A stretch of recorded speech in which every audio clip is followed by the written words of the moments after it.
Session 8. We'll start off with a recap again.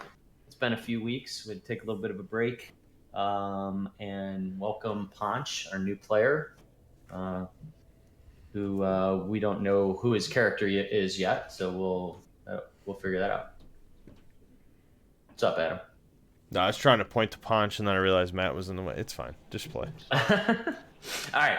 So let's see. So last time, it's been a little while, so I'll go through the recap. Feel free to fill me in if I'm missing anything. But we started off as always in the Stonehill Tavern, which has sort of been the group's base of operations for a little while. Sildar at the beginning of the session kind of went off to try to find some contacts within the Lord's Alliance to get some more information about Iarno Albrecht, who was the Lord's Alliance, one of his fellow Lord's Alliance members who had come to Phandalin a couple months ago and just went completely missing, and no one's really had any contact with him since. So in addition to helping Gundren and all that, he's been looking for him. So he said he'd be in town, but he couldn't join you guys on your little foray to the Sleeping Giant Inn to deal with the Red Brands. So after that, the group just headed right there. Tried to put on some red cloaks to try to deceive the bandits who were there, to try to kind of sneak in and see what they could figure out what was going on. Unfortunately, that didn't work. Even though Deckard did a pretty good job of trying to convince them, they kind of saw through it.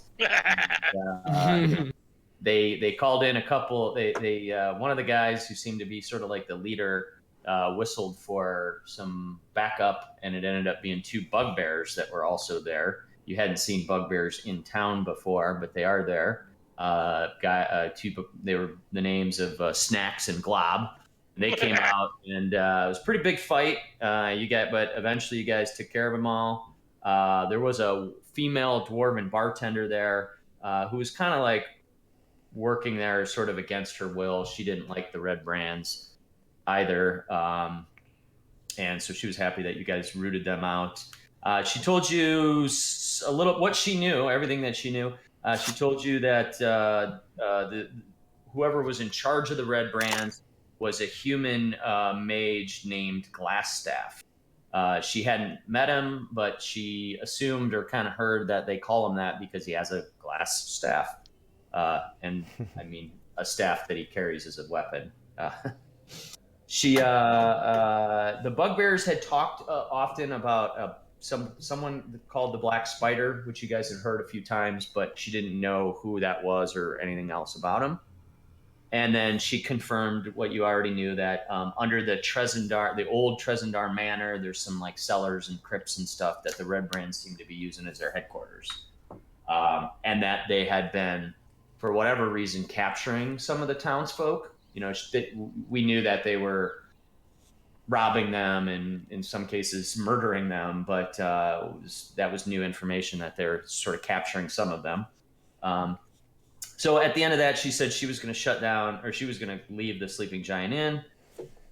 She offered to let you guys stay there for the night if you wanted, but you weren't sure if more Red Brands would show up later in the night. So you head back to the Stonehill Tavern, talk to Toblin Stonehill, the owner, and Thoradin and him had this weird exchange where he was trying to give him the rotting hand and ended up taking it back. And so you still have the rotting severed hand for what it's worth.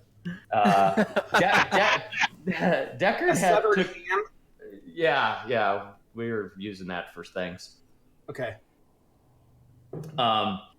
But Deckard was kind of the most beat up in the fight. He took, I think, a big Morningstar flail or something to the back of the head from one of the bugbears, and he always does.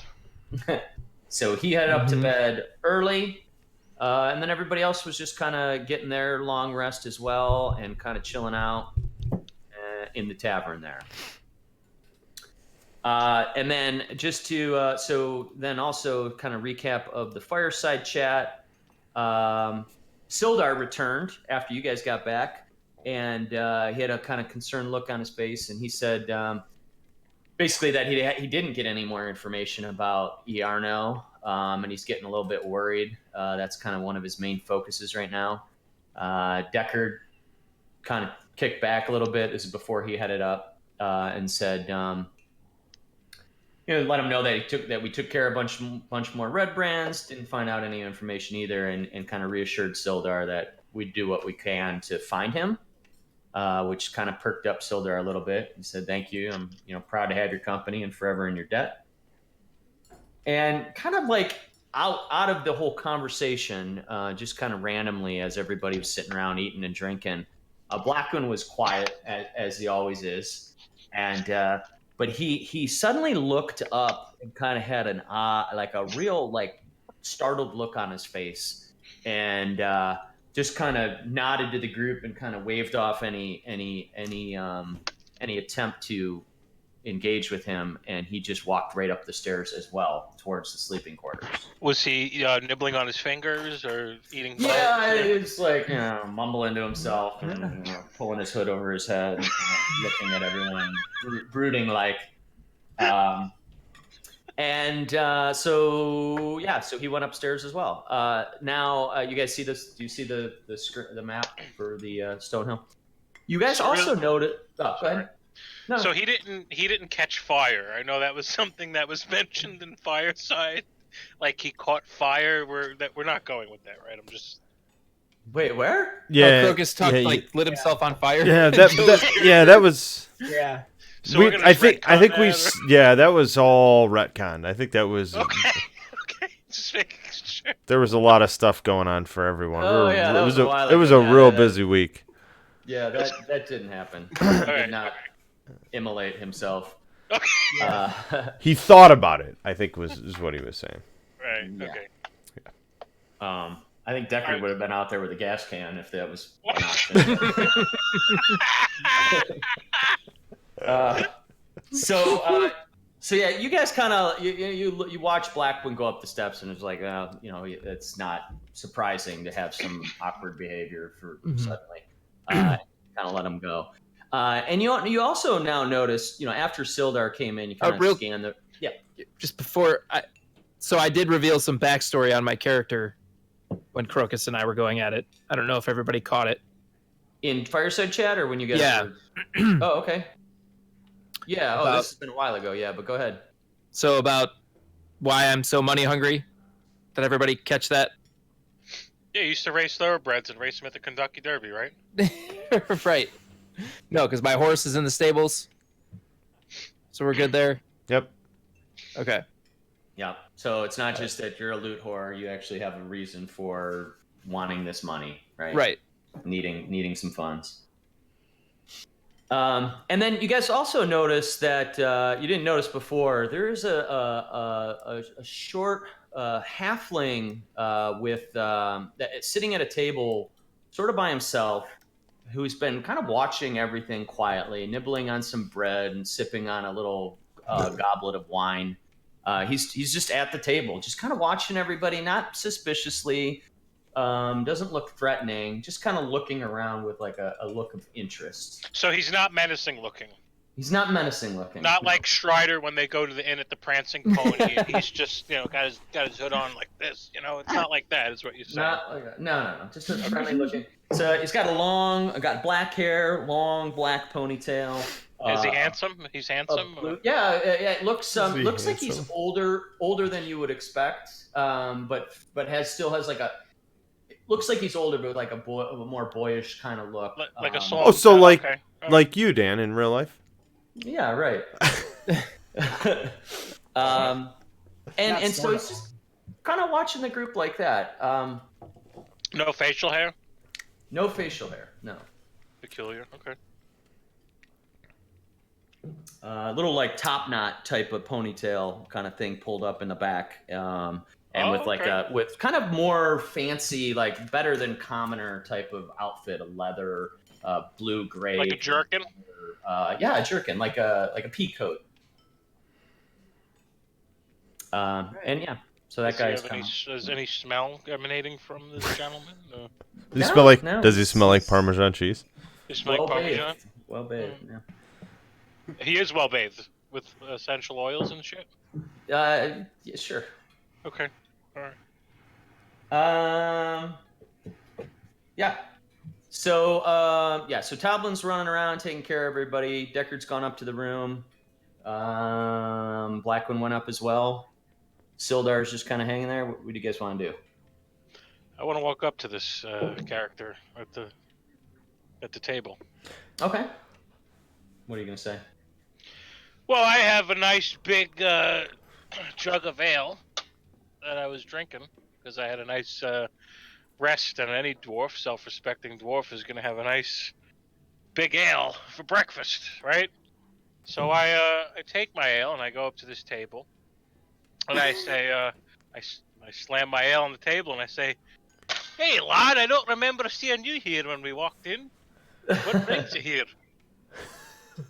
When you say that, this halfling sort of stands up, and now being approached by you, looks rather startled.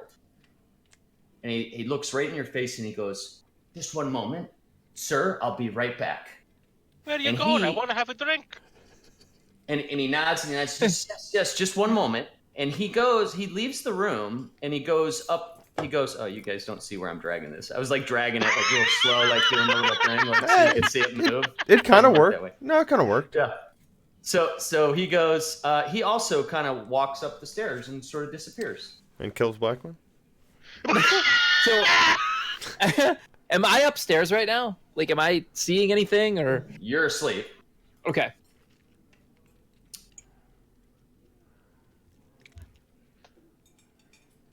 Why are you drinking a roll of toilet paper? Prop. For role playing, man. I mean, Oh, come yeah, on. sorry. That's a lot. I love it. Matt doesn't drink real ale in real life, so he drinks toilet paper. Just trying to role play, man. I mean, So as he walks up the stairs, Toblin looks to you guys and he goes, "Hey, who's that? And do you guys know him? Because he hasn't paid for a room." And he says that to you, Thornton. I don't know who he is. I just wanted to have a drink with him. The wee little bastard walked away.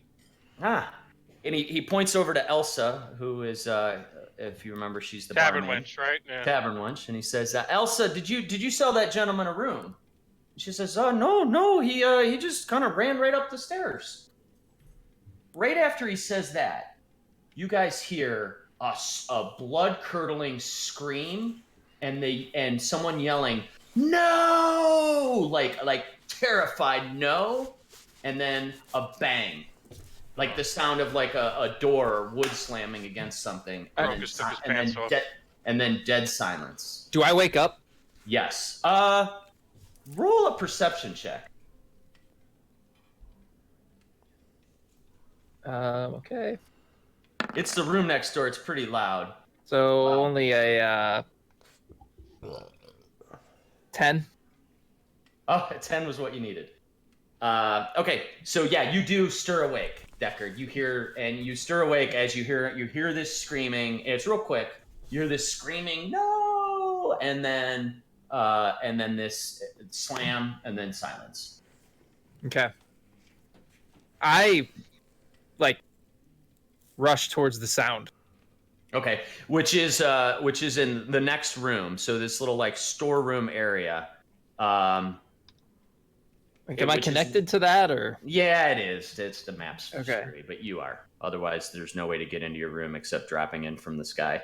So I kind of shoot awake and like I don't even have my hat on. My coat is over in the corner, just sleeping in my studded leather, and I got bedhead and what in the Sam Hill? And I run out into the. And I got my crossbow. I grab my crossbow, and I walk out. Okay, Run so go ahead and sit and move yourself into the next room. So this is the room that Blackwind had just walked up into, and then shortly after that, this halfling walked up there as well. And you see that the window, the window panes are open to this room now, and are just kind of banging in the wind. Somebody has just like swung the window open.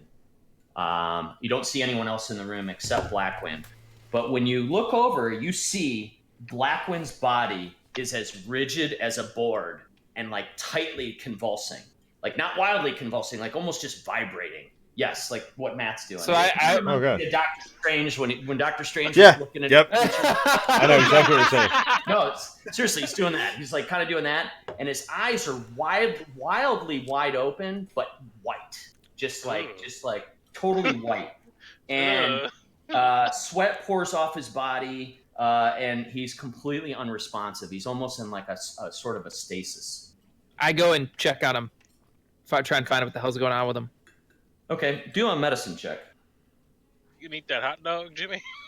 Oh, now not.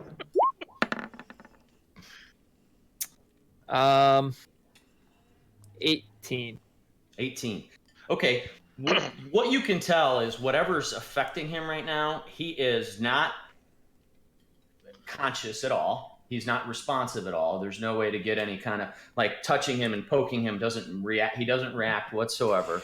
And you can tell that this is something supernatural or magical. This isn't a normal type of convulsion or medical problem. This is something supernatural.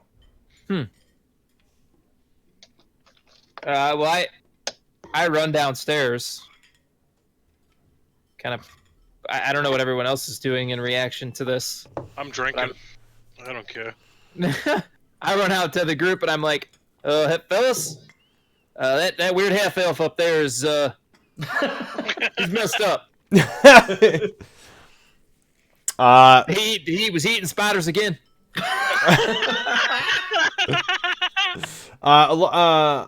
Lark's gonna hearing this and hearing if I heard the noise from upstairs is gonna make his way past Deckard and head up to check on Blackman. Okay, you go ahead and move yourself.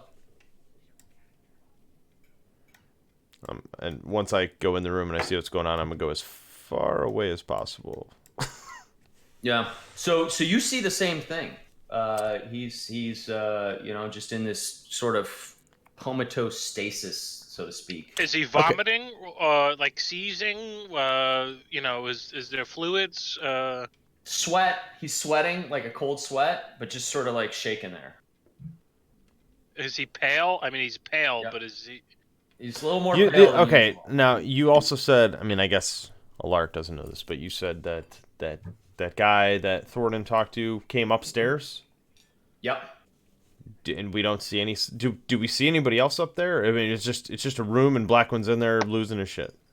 Yeah. The only other thing that's out of place is that the windows, Window which they panes. normally have closed, it's been like busted open I'm and is now just swinging in the wind. gonna go look out the window, or if I can, without cutting my neck. Yeah. No. You look out the window, and you don't see anyone, but you look down and you know there's like a pile of garbage right underneath the window, and it looks like the pile of garbage has been recently just sort of scattered around, almost as if maybe somebody like fell into it and then took off. Am I able to jump through the window?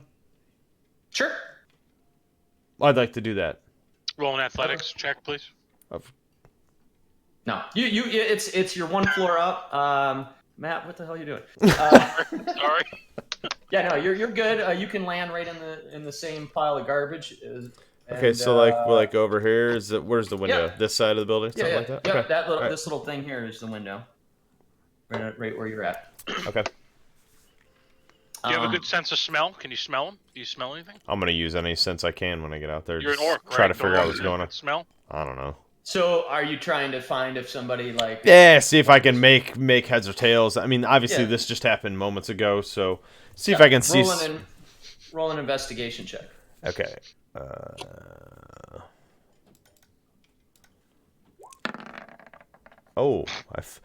You're like you break your ankle and you start Smell eating hot your dogs. start eating your pinkies. You become. You are definitely sure that you're standing in a pile of garbage. Good. That's great. Well, seeing as how clearly I can't make heads or tails with what happened or where this person or thing went, I'm just gonna make my way back to the entrance of the inn. Okay. And As go you're- back in or something. Or Yeah. whatever. As you're walking around to the front of the entrance, Go ahead and put yourself right here. I'll do it. Okay. As you're kind of coming back around the side, Trilena, who is Toblin's wife, the co-owner of she is running full steam towards the tavern, and she's screaming, fire! There's a fire at the tap house. The whole place just suddenly went up in flames. And you look over, it's only about 300 feet down the road, and the Sleeping Giant Inn, where you guys had been earlier, or the previous night, there's smoke and flames just billowing out of the top of it. And then she says it sort of to you, but it runs inside of the Like inn. just and kind of says, announcing it. Yeah, she's telling everybody. Like, it's like, oh shit, the village is on fire kind of thing. Okay. All right. So we'll assume I kind of like follow her in. Yep. And I'm just going to, at this point, if the whole room is alerted, if she's screaming that loud, I'm just going to kind of stand there and stare at Thornton if he's still sitting there drinking. And that's it. I'm just going to stare at him and wait for a reaction. He is thirsty. Thirsty dwarf. At least he's not drinking toilet paper anymore. All right. So I start drinking my ale. I put my ale on the fucking table, and I say, "I guess we should go see where the fire is coming from. I just wanted to have a drink." I put my drink down. Hey, wait. Sorry to interrupt, but he doesn't know about Blackwind yet? Oh, yeah. So Sildar and Thoradin, they don't know what happened to Blackwind. Okay, so as he's saying that, I'm gonna relay the information that he would have learned about right. Blackwind. So I'm drinking, right? Mhm. Right. And then I'm gonna be like, When you dude, talk, Blackwind's all fucked up. when you say that about Blackwind, Toblin says, all right, I'll take care of the half elf. If you guys go check out the fire, I'll see what I can do about your friend's condition. Maybe get a priest or the local healer to come up and check him out. But if you guys want to check out what's going on down the street, I can handle this. And Sildar looks over at Toblin and says, I'll stay here with Blackwind as well, and make sure that we do what we can for your half elf friend. All right, let's go. I'm gonna go try to grab Deckard if he hasn't heard Yeah, I'm gonna scream. what's going I'll on. Scream. Yeah, I'm Deckard, let's I go, guess lad. like I'm not even like I come out. I'm like I don't even have. I have my weapons and stuff, but I'm like I don't have my trench coat on. I don't have my hat on. You guys haven't even seen me like in this Are you naked? attire before. You fucking Beth, you bring your birthday suit? You have a 10-gallon hat. Is that what I'm looking at here? What's Oh, that? yeah. You have like a cowboy hat, basically. He's a cowboy, Yeah. son. So, but actually, that's how I look right now. I just Okay. put a link. Like I just have like a. Wait, where'd you put the link? Oh, in Discord. Oh, we got a fire to put out. There you go. Put your fucking pants on. We got to put out a fire. Oh, nice. You have your equipment though, Will, or you just kind of? I do. I have all my like, my whip, and I have all my weapons. I just left. Not all your adornments. Right. I don't have my trench coat or my. I don't have my swashbuckler's coat or my hat. All right. Got it. So Toblin and Sildar run upstairs to Blackwind. Trilena looks at you guys and says, "Oh, thank you, gentlemen. I just want to, it's the Red Brand's hideout. We don't care if the place burns down, to be honest with you, but I don't know what started the fire." What if it's a diversion? Do you say that out loud? What if it's a diversion? So you guys want to head that way? Yeah, but I'm also Lark's gonna turn around and look at Thornton and go, "You might be onto something, dwarf." Aye. You want me to go check it out before, instead of having all of us charge in there? No, I'd rather stick together at this point because we don't know what's going on with our half elf friend. Good And, point. This is all kind of weird. Yeah, it's getting scary. So let's just stick together. All right. So Thoradin, Deckard, and Alaric are all going together, and just cruising down, running right towards where the fire is and everything. Mm-hmm. Yeah. Okay.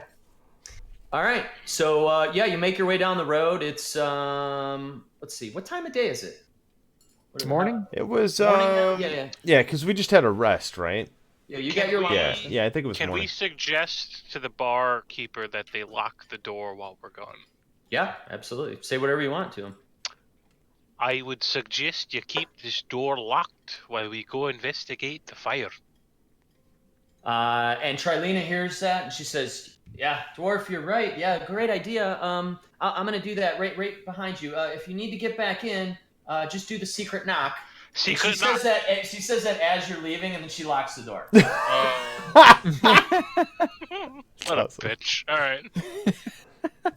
I don't know the secret knock.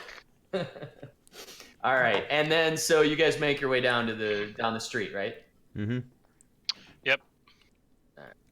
Oh boy, I see a battle coming on. Oh no. I like the sound effects. Sounds like thunder. Oh Nice. god. Uh-oh. All right, so you guys, the three of you, kind of run down the street. Everybody else is running the other direction, trying to get away from it. You notice that the Sleeping Giant Inn is kind of by itself in terms of the center of town. So there's really no threat of the fire spreading to any other structures right around it. And it seems to be burning sort of in the middle and smoldering towards the center. So in terms of the threat to the village, seems okay. But this place is definitely roasted. As you roll up, though, you see, sitting on the front stoop, you see this little gnome with his head in his hands, and robes on, is just sitting there, looks all kind of irritated, and just looking back and forth, seemingly not even remotely affected by the fact that there's a raging inferno behind him. He's just sitting there, nonchalant. And as you guys walk up, he looks up at you and says, Oh, it's you guys again. The pretend Red Brands. Oh. Anything about pretend? I am a red brand. I fought in the pit. I know you guys. I've been watching you. But you're not Red Brands. And then at that, I reach into a pocket, and I pull out a weasel. And I start to do a series of like weird gestures and chittering noises, and it looks strangely right back at me directly and does the same sort of things and chittering back and forth. And I look a little perturbed, and I say, "Oh boy, well, my partner Stinkbag has told me that I made a slight miscalculation." I made a slight miscalculation. a slight miscalculation. Oh my god, are you Millhouse Stinkbag. Manastorm? I love it. I killed the bad guys, but not the bad guy. Who'd you kill? Are there people inside that building? Yeah, some of those Red Brands, but not the one I wanted. Hell, son. You're more ruthless than we are. I get up and I look at you guys, and I kind of walk up, and I poke Thoradin in the belly, and I'm like, "You guys look tough. You look even tougher up close. I bet you could help me with the Yarno." Yarno. Yeah, Look- Yarno. He's pretty clever. You know where he's That's why at? They made him the leader. Leader of the Also, Red Brands. That's why acquiring his severed head has been so hard for me. It's been quite problematic. So you're looking for? So are you saying Yarno is the leader of the Red Brands? Yes. Wow. Yes. Are you with the Lord's Alliance? No, I know a few, but I'm not. but I know they're looking for Yarno. What brings you here? No. So there's still a fire just raging behind us. It's going down a little bit. And Is and, it- And Is it safe fact to that- assume that this fire was started by our new friend? That we still don't know his name. By the way, Will, we're really good at that. Oh yes, I forgot. Yeah. I'm gonna butt in. I'm gonna go. What's your name, by the way? I'm Spargle. Spargle Cinderblast. Spargle. Nice to meet you. I'm Alaric. I'm gonna put my hand out, which is probably 48 times bigger than his head. Yeah. Right. So it's right. We're gonna have like a little awkward handshake, and then I'm gonna say, looks like we have a common enemy here. Yeah, and I'm amazed at your big hand. And I shake it vigorously, and I look at you, and I'm like, you must be at least a little bit orc. As soon as you say that, Alaric will get very, very flushed and kind of like smile and chuckle a little bit to just like try to blow it off, just because he's clearly he's very embarrassed. Embarrassed? He's got insecurity issues. Yeah, Oh. yeah. He thinks he's fat. No, that's not it. Spargle, what? You said you've seen us? Have you been following us? Well, I've been looking for Yarno for a while here, but he's been a little bit difficult. I thought he'd be here tonight. That's why that's on fire. Oh my god, I love it. That's why that's on fire. I love it. Oh god. I like your spirit. I like your spirit, Gnome. Well, Thanks. You guys, I bet you guys could help me get him. You're tough. I think we'd like to help you get him. If it could be a good team here.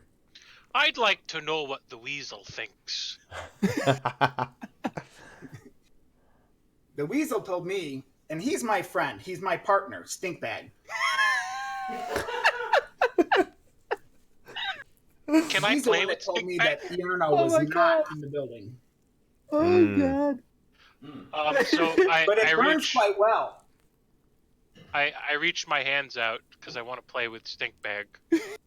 So I say, I really like your weasel. Can I play with him? what? Thorn, what? You talking about that animal there? Or you talking about something else? I'm Oh. talking about the weasel. I like weasels. And I play look with at the weasel. you, Yeah. and you're a dwarf, correct? Yes. I tell him that my good friend Nembut Snowgut, he's a dwarf paladin. Oh. You'd like him, but I think he's dead. Oh my God! Is this Lai's cousin? I love it. If you guys do like, if you want like a real quick like character description, appearance description, Yeah. without being in dialogue, you can say like what you all look like real quick. So why don't you start, Ponch, with what Spargle looks like? Because I didn't really describe. You guys go. I'm listening. I'm grabbing a drink. So, like most gnomes, I'm pretty tiny. I'm about 3 foot tall, a little over 3 foot tall.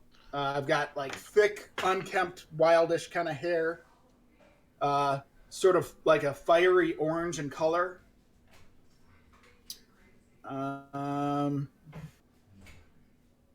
And robes.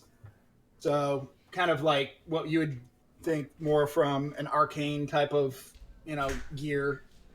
I have a thick Link established. Mic on off. my hip attached to the belt, and I have a dagger on my other hip.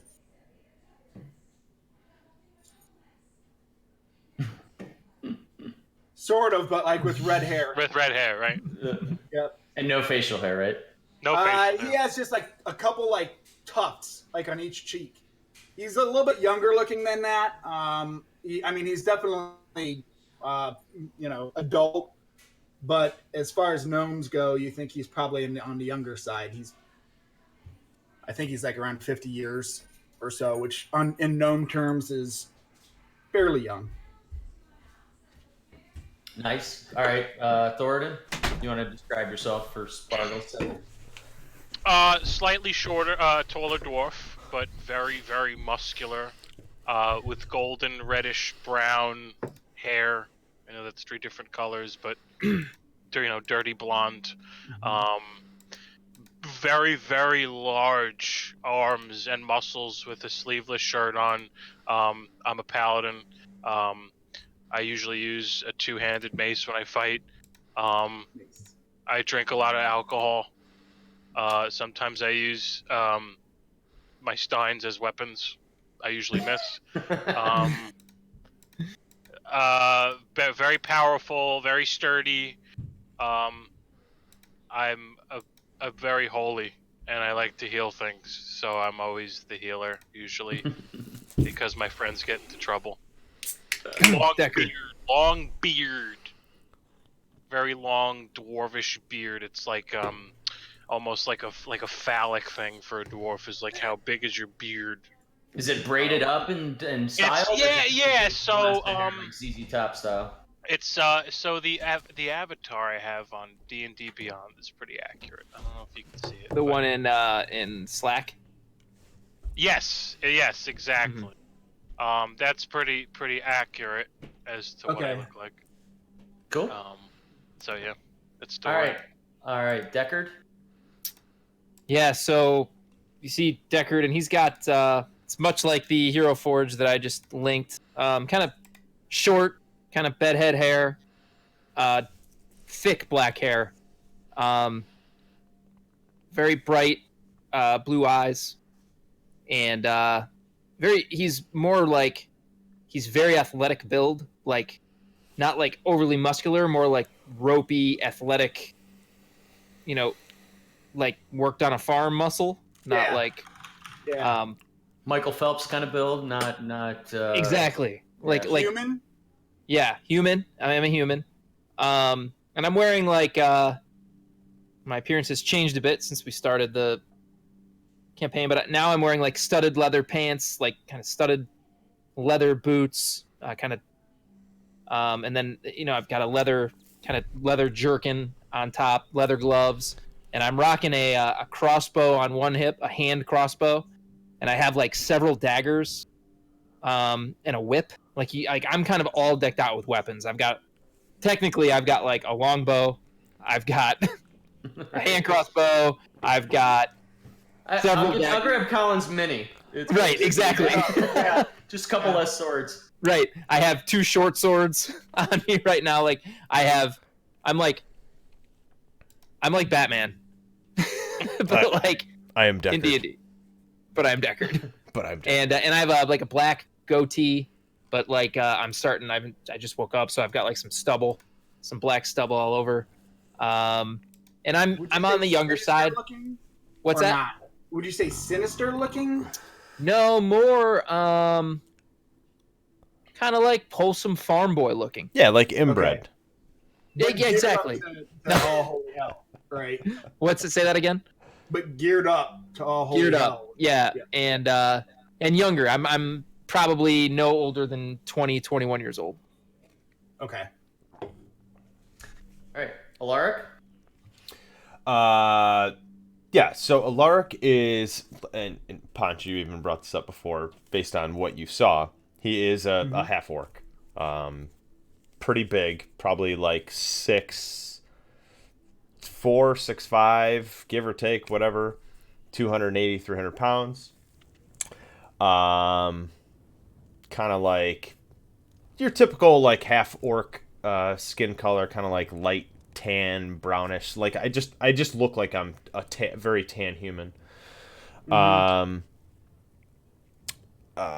thing you'll notice about him is, I mean, he's a half orc, so you'll see like the tusks or whatever you want to call them, but they're a lot less more noticeable than an orc would be, or even a half orc generally. You could tell, you could even see that he kind of tries to keep them hidden. Probably like early 20s, give or take, early to mid 20s. Like very, very weathered. You know, he seems like for a younger person, he's a younger adventurer. He's very like experienced. You know, like a lot of like random scars and stuff like that. Just stuff like that. Like mannerisms too, or just mainly just physical? Like, yeah, well, a little bit of both. Like he's very stoic. Yeah. He's soft spoken for what he appears to be or what he actually is. Black hair, short hair, kind of like a little bit longer on top and kind of slick back a little. Just some like random stubble on his face. Nothing too serious. No beard or anything like that. Big bright blue eyes. That's about it. Just a monstrous like two-handed sword, like great sword. Just nothing. It's very mundane. Just like looks like something that he's been using for as long as he's been fighting. And what he's wearing is like very simple clothing, like nothing elaborate. You know, no heavy or even light armor. It's just more like clothing. He wears like a harness, right? So it's almost like just like a leather X across his chest, just with like a little holster kind of place to put his sword on his back. And I mean, that's about it. Nice. Okay. So as you guys are just, spending the last 10 minutes just literally just looking at each other, you see a bunch of villagers running by with buckets of water and stuff. And they're just looking at you guys like, aren't you fucking helping? And they're just tossing water onto this thing. But it's kind of fruitless anyhow, futile anyhow, because the flames are going down. It's just the sleeping giant inn is gone. It's basically just burnt to the ground. So yeah, so at this point, Blackwind's back at the tavern. You got some people looking after him. I don't know that there's much more that you can do with that. The timing, and you're actually rather close to the what was called the Trezendar Manor, or where you guys think the hideout is. You have a lot of other things that you can do. That's one path, but yeah. Right. Go ahead. Spargle, you mentioned getting the Arno's head. Is there a bounty on that head? If I ever want to see my friend Pimever again, I need his head. All right. Tell us about your friend Pim. Pim?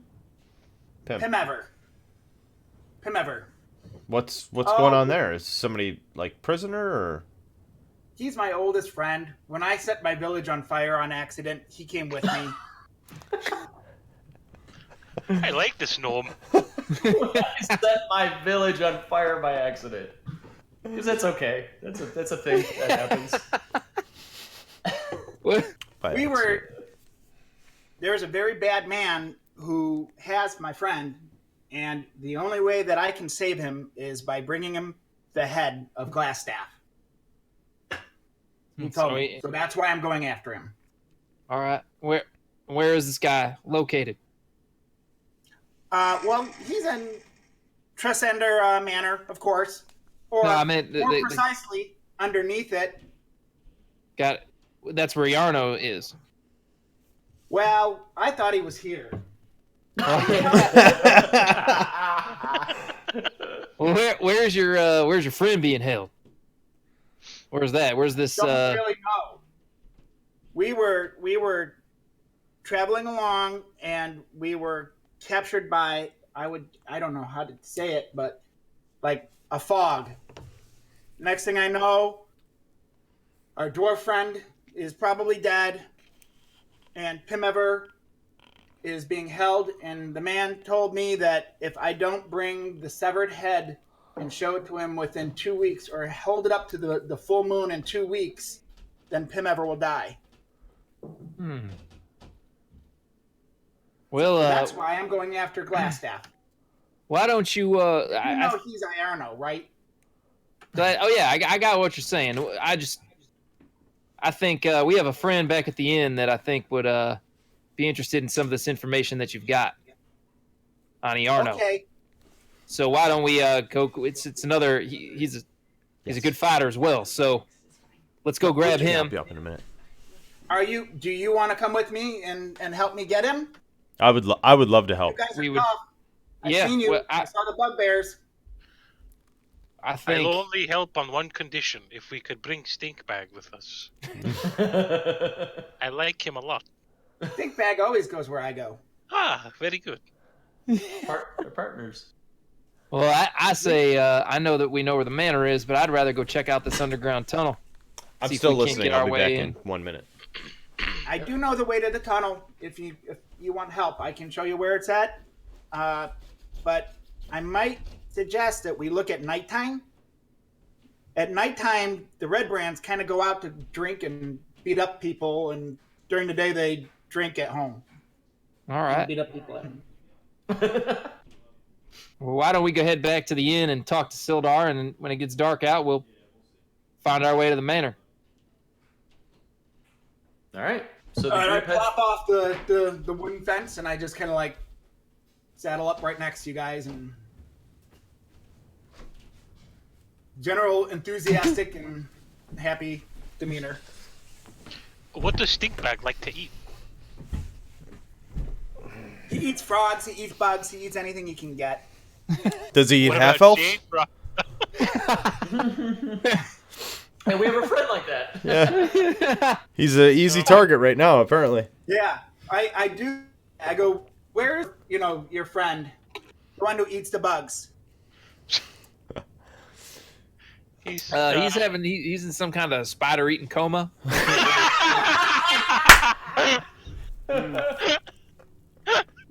I look a little sad, and I'm like, well, that's too bad. I had a mushroom I couldn't identify. I wanted him to eat it. That might be the funniest thing you've ever said, Will. A spider eating coma. A spider eating eating coma. a spider eating coma.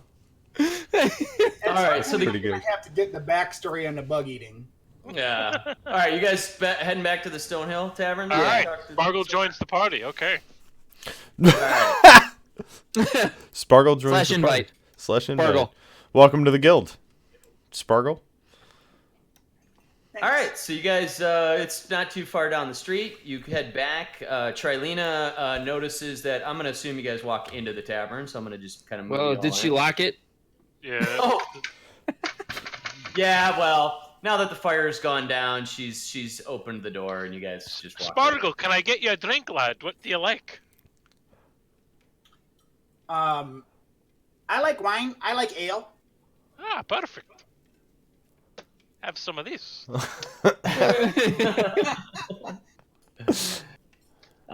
My Trilena eyes sees open a you, little widely at the volume. it's as big as he is. When you guys walk in, Trilena, the door is open, and they've been looking down the street, and the whole village now is sort of kind of congregated around the Sleeping Giant Inn. And she looks over at you and she goes, "Well, now that the fire's out, good riddance to that godforsaken place." Thank God that fucking tavern's gone. Yeah, she goes, one is we got eliminated some of the competition in town, and two, the Red Brands don't have anywhere to go. So hey. And then you do see Sildar back downstairs. Toblin is up with Blackwin in the room. Really no change in condition up there. So he's still just hold on. He's just Hodor. He's still doing some of that. Okay. Hold the door. Hold the door. And yeah, so and Sildar is standing there. What do you want to tell him? So Sildar, we got some good news and some bad news. What would you like to hear first? He looks really concerned. He says the fire didn't spread, has it? No, it hasn't. Would you like a drink, Sildar, or no? Maybe you have some ale first. I don't like to partake. But let's start with the bad. Let's start with the bad news. So my friend Spargle here. He looks down. He looks down at the gnome and looks suspicious. He looks at him suspiciously, but says, Great gnome, great friend. He's a great person. He knows some magic. He likes to have wine and ale. Hell of a guy. He has some information that maybe you'd find interesting, is all I'm saying. I'm all ears. What's the information? Spargle, tell him who you're looking for. Go ahead. I'm looking for Glassstaff, or as you know him, So, Yarno. so excuse me? I'm looking for Glassstaff. So are we. We're also looking for Yarno. That's the same guy. that's- He's just dumbfounded. He doesn't even. It's not registering. He's like, and he looks to Thoradin, not to Spargle, and he says, "What is he What's he talking about?" So, And yeah, Spargle, go ahead. The leader of the Red Brands, you know. Yeah. Glassstaff. Yeah, we want to put Glassstaff down, but my friend Yarno from the Lord's Alliance is who we're looking to save, and have no word from him in months. Well, maybe you're looking in the wrong spot. He's with the Red Brands. They haven't. They Trust their captured manner. him. He's a prisoner. No, he's leading them. Spargle, let me. So, Sildar, I guess what we're trying to say is Glassstaff and Iarno are the same person. You wouldn't believe it, but it's true. It looks like he was physically punched when he falls to his chair, and now it like has clicked. Not just what you said, but like he's now putting other things together that he knew, and he looks like he's in shocked disbelief. All right, so I grab a glass, and I grab the wine, and I just start pouring him some of the wine. I say, Sildar, now's as good a time as any to have a drink. He grabs it. You have never seen him take a sip of alcohol in the time that you've known him, and he drinks it, and it's pouring off the side. It's like Cookie Monster trying to drink a glass of wine. Is it like Tormund? Yeah, it's like Tormund. Most of it's running down his face. Drink, and he's chug until it's gone. And he slams the glass back down. Take the whole jar. He looks at Spargle. He looks back at the group, and he goes, "It makes sense. God's damn it, it makes sense." He goes, "Tear his heart out. Find him. I have to get back to the Lord's Alliance and let them know. There could be more to this than just this one,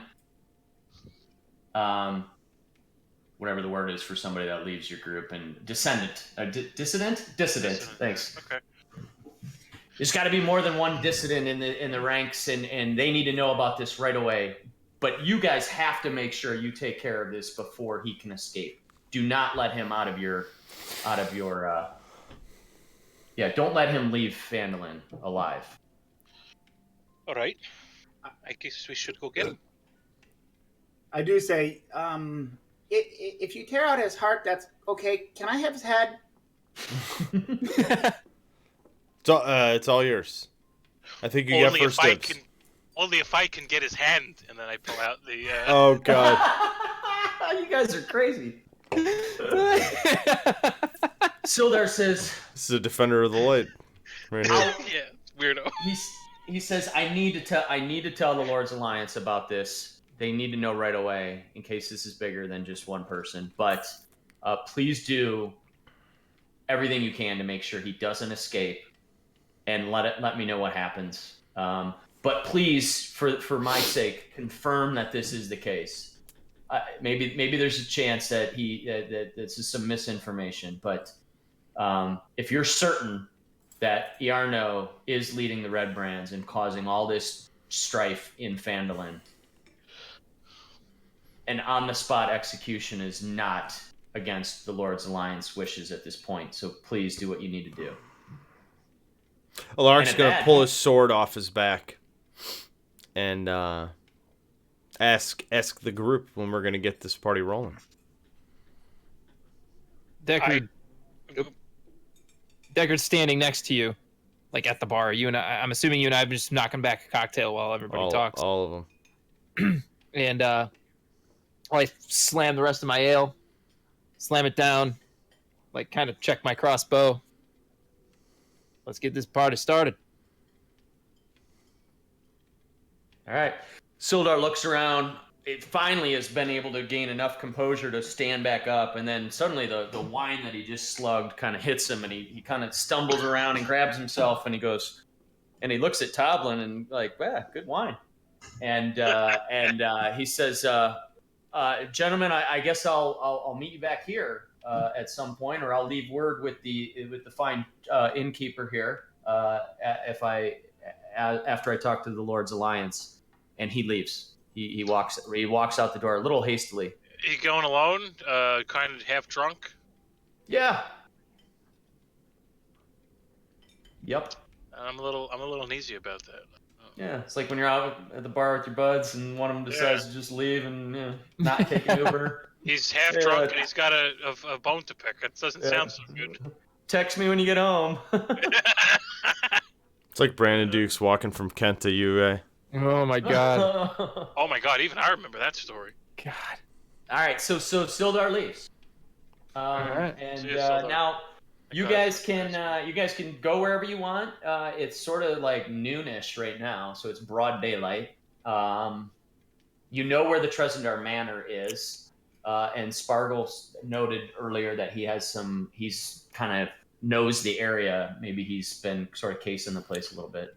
So For the last few days, I've been casing. Yeah, I've been trying to basically track down Yarno. And I know that, I've been largely been around the manor itself. So I found it, and I tell you guys, I found in the woods a tunnel, and I've seen Red Brands exit via the tunnel. So I think there's probably at least a couple ways, into whatever their hideout is. But I believe there's something underneath the manor itself. Got it. Yeah, and the manor itself is not like intact anymore. You know what I mean? It's like a wreckage of a house. There's no like, you know what I mean? There's no like first and second floor. It's sort of like if you have like a big yeah. Well, yeah, it's just like all collapsed and everything. But yeah. Well, weren't we gonna wait till night time? I'd let you know. I'm like at nighttime, the Red Brands come out a lot to do their stuff. Oh. So there may be less there. No, maybe this is a good time for us to go then. What'd you say So during it's during high the noon day? right now. Ooh, Deckard's excited. It's Deckard is high noon. But yeah, no, it's noon now. You guys can go now, or you can do something until nightfall. Nice. It's high tide. There's Blackwood. Oh no. Oh god. Oh no. Well, I mean, do we just want to do a little time lapse here, hang out in the inn, or if you guys say you want to just chill until nighttime, I'm good with that. yeah, I mean, I don't really. I'm just gonna, you see me. I go over here, sit down. I start cleaning my crossbow and checking it and taking it apart, putting it back together. Yep. If anything else you guys want to do, consider this a little bit of a short rest or a long rest. I'd like to and change your spells around or get some equipment or something. You can also hit a store in town if you need to for anything. I'd like to have a couple drinks with Stinkbag, if that's okay. Stink back. Get to know him a little bit. Obviously, Spargle is invited, obviously, but At one point, I kind of tug on your sleeve, and I hand you a little vial, ooh, and I say, I tell you to try a little bit of this. I call it combustor. ooh, don't mind if I do. You say combust? Yeah. Just a little bit, you say, huh? Yeah, exactly. Oh my Be god. careful, it will burn.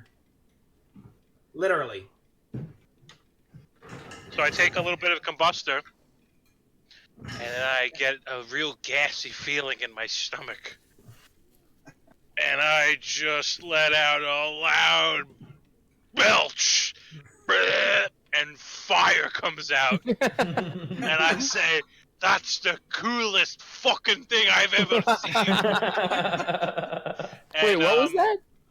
He gave me A vial of combustor. a Oh, okay. combustor, and it singes the bar bench's hair right off of her head. I don't know. I can't say that, but that's what I picture. Here, let's see. I'll have Elsa roll a dexterity check. So yeah, the belch goes right at the barmaid, and but she's used to like glasses flying and drunkards, like, so she like almost like without looking, sort of Matrix style, just whoosh, the flame goes up, comes back, and she doesn't even skip a beat, moving her drinks and food around. All right. I like this weasel and I like this gnome. All right, so you guys get well fed, you're well rested. A couple of you maybe checked on Blackwind a couple times. He seems Maybe. He's Maybe. Your read on Blackwind is he's literally in a sort of a stasis. Toblin said that a couple of the local healers and the town shaman and the woman who who oversaw the Shrine of Luck, she has Lady Tamora. She was you guys met her sister. Oh, we prayed there, right? Yeah, we prayed there. Yeah, she even came by, and the assessment by all the local experts is he's not in any immediate danger, but they don't know how to get him out of this state that he's in. So they're going to keep him here because he's a hero of the town. Everybody is like really worried about him. He's one of the group that sort of ousted the Red Brands. So the whole town is going to take care of Blackwind and make sure that he's safe until he comes out of this stasis whenever this whole event is done for him. What was that priestess's name, Tamora? Sister Gorel. Lady Timora is the goddess, right? Goddess of luck. Where you guys? Does this priestess is she have big tits? I'm trying to remember. Hold on one second. I'd love to know what you typed in. No, I have a bunch of notes on what all these people look like and Large breasts. No, actually, she doesn't. She's like real, like sort of lean and sleek looking. She's kind of like she's human. She's human. She's got dark hair, long eyelashes. She's rather attractive, but a little bit like weathered. Like she's seen some. She's got some scars and stuff, but she's got a lean, athletic body and yeah. She's also about 3 feet taller than you. Is she okay? Is she in the tavern right now or no? I mean, is she with Blackwind or? No. They've been in and out a little bit, trying to check on Blackwind. She's back at her shrine. She's not. All right, I don't have enough time to go to the shrine and maybe make a move, do I? Not really. You can if you want. I would like to do that if that's okay. All right. I mean, we could role play this if you want. This is gonna get weird, but yeah. All right. Well, no better time than to start drinking. Okay. So I mosey on over to the shrine of Lady Timora. Uh-huh. And I'm kind of like half drunk, but I'm charming as I drink more. Because I'm a dwarf. And what was her name? Gorel, Lady Gorel? Sister Gorel. Sister Gorel. You guys donated to the shrine, and That's right, we did. That's right, we did. She was most appreciative of you, Thornton. You were the one that received the blessing and the inspiration. So I walk up to Sister Gorel in the shrine and I say, "Hey, sister, how are you tonight? How's everything?" And what he meant to say was, either we're fucking or I'm fucking. Right, that's the little bubble. She says, "Oh, the heroes of Phandalin. Great to see you again." And she makes a gesture to Lady Timora. Is Thornton just going by himself, or did you go? I'm alone. You guys are back. Oh, all right. All right. So she says, she like looks down, but unfortunately, like a little like disheartening to you, she does the little like when you're talking to a kid thing. She kind of like she's hunching over to get down. Oh no! Oh god! But she's like, oh, it's great to see you again. She gives you a little rub on the head. That should mean you can see down her shirt, dude. There's nothing to see though. Well played. Oh no! All right, that's okay. That's okay. I'm not sexist. Solid Of course, B. like large breasts. Okay, so 34B. you know, I say, Sister Grail, how do you like dwarves? And I rub my foot on the ground and I blush a little bit. When you do that, her whole demeanor sort of changes from this, like, what you think is a little bit of a facade of this nice sister lady, and you kind of see a little bit behind the scenes and stuff, and she says, she's like, you know, I appreciate what you fellas are doing for the town here, but don't presume that I'm someone that you can get familiar with. And she's got a more stern kind of face on her than you've ever seen before. Almost to the roll an insight check. Oh, jeez. Okay. See you in hell. Yeah, I'm definitely. Okay. Insight +4. Okay. That went downhill like. No, right there. I got one more trick up my sleeve. Don't worry, Bargle. Don't you worry, brother. Okay, you're really sure that there's way more to her than just the innocent sister in town, and she may be hiding something. Oh shit! You didn't know this was like a vigilante mission here. So I say to Sister Garel, Sister Garel, you want to see something really cool? She gives you the cocked eyebrow and says, So, Punch, what was the name of that tonic you had given me? Combustor. So I turn around, I put a little bit of combustor in my mouth, and I turn around, and I go, and I just burp out a fucking stream of flames. And I say, I wipe my mouth and I go, what do you think of that? She looks at you pretty wild-eyed, and she's like, right, yeah, that's a cool trick there, dwarf, but, yeah, that's combustor there you got. Is that what that was? No, that's the power of the light. Oh, okay. Well, okay, can you keep your breath away from my shrine? It's a little flammable. I could do that. Well, Sister Garel, it's getting late, and I guess I best be leaving now. She says, well, you're an interesting little fella. I'd like to talk to you again sometime. That's... I don't suppose you and your friends have made your way to Conneberry yet? No, where's that? Well, you'll have to maybe get a map and or ask some folks in town, but it's where the Banshee that I mentioned, you may find her and give her the crowbar or the comb that I gave you. That's right. I remember that comb. I have it right here in my pocket. She says, you know what? If you find the location of the spell book that we were asking about, yeah, maybe you and I can have a drink and you can show me more of your little fire breath tricks. Oh, that sounds great. I look forward to it. She gives you another little rub on the head and says, thanks, buddy. Yeah, see you later. Alright, so I go back. Go back. All right. Sorry, back. sorry I was boring you, Will. Sorry. All right, so you guys head back. Now it's a little bit later. Does anybody else want to do anything before we say it's sort of nighttime?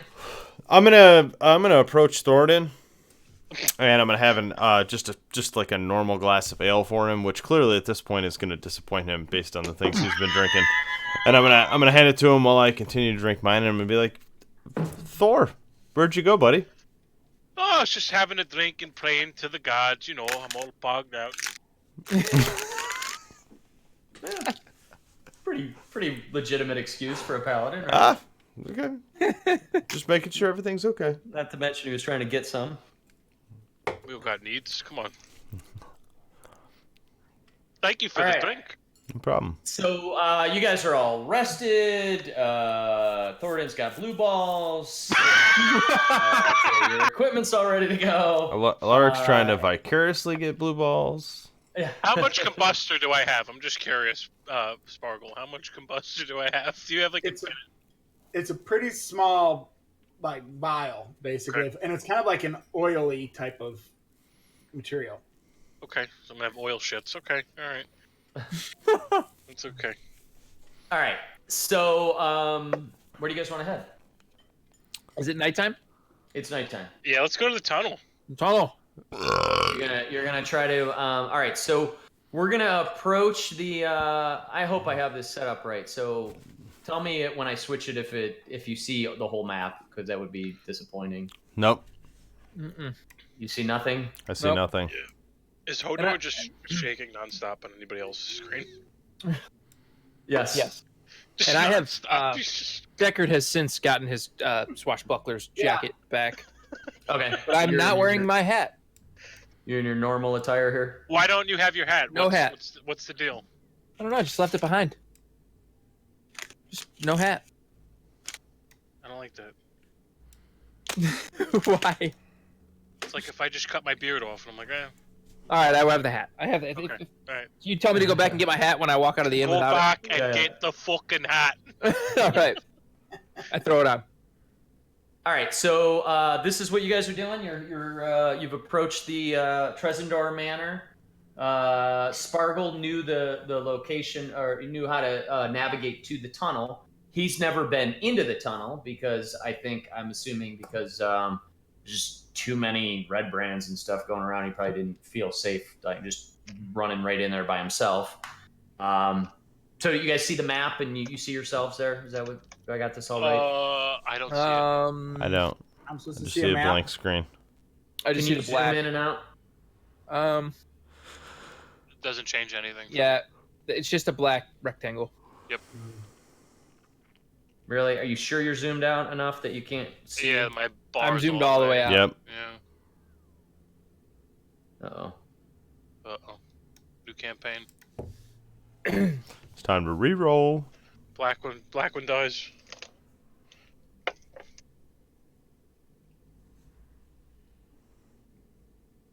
Yeah, Hodor just He's just going nuts. going at it this whole time. Ah, shit. I don't know what's going on here. Hold on. I'll be right back. Okay. Yeah, if you guys want a quick break, now's a good time. Okay, I'm just gonna make coffee real quick. Okay. I guess I'll go try and bang Sister Gorell again. I'm gonna go pee then. I'm all pogged out. Oh, man, I really thought she was gonna go for it. Interesting thing. There's more to know than more to learn about her. So that was cool. Yeah. You see anything yet, there, Matt? Let me zoom out all of the way. Nothing, just still black. All right. Something's going on here. Maybe I should try reloading the client and see what happens. Nah, it's probably on my end. Hold on.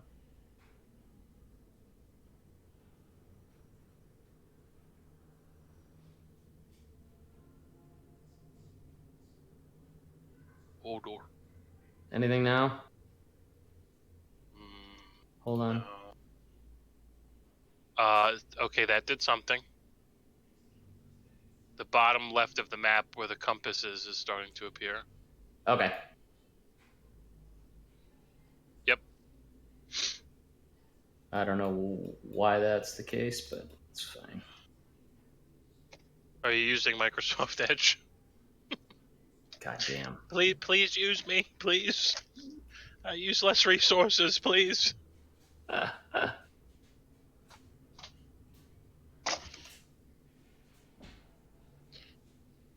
They sent me a Western Union that said, "Can you please use Microsoft Edge?"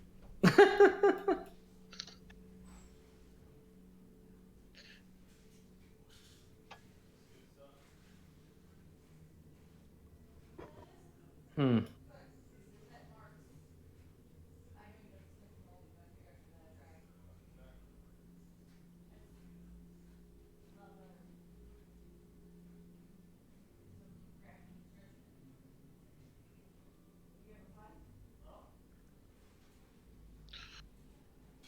I've been role playing drinking so much. I feel like I actually drank tonight.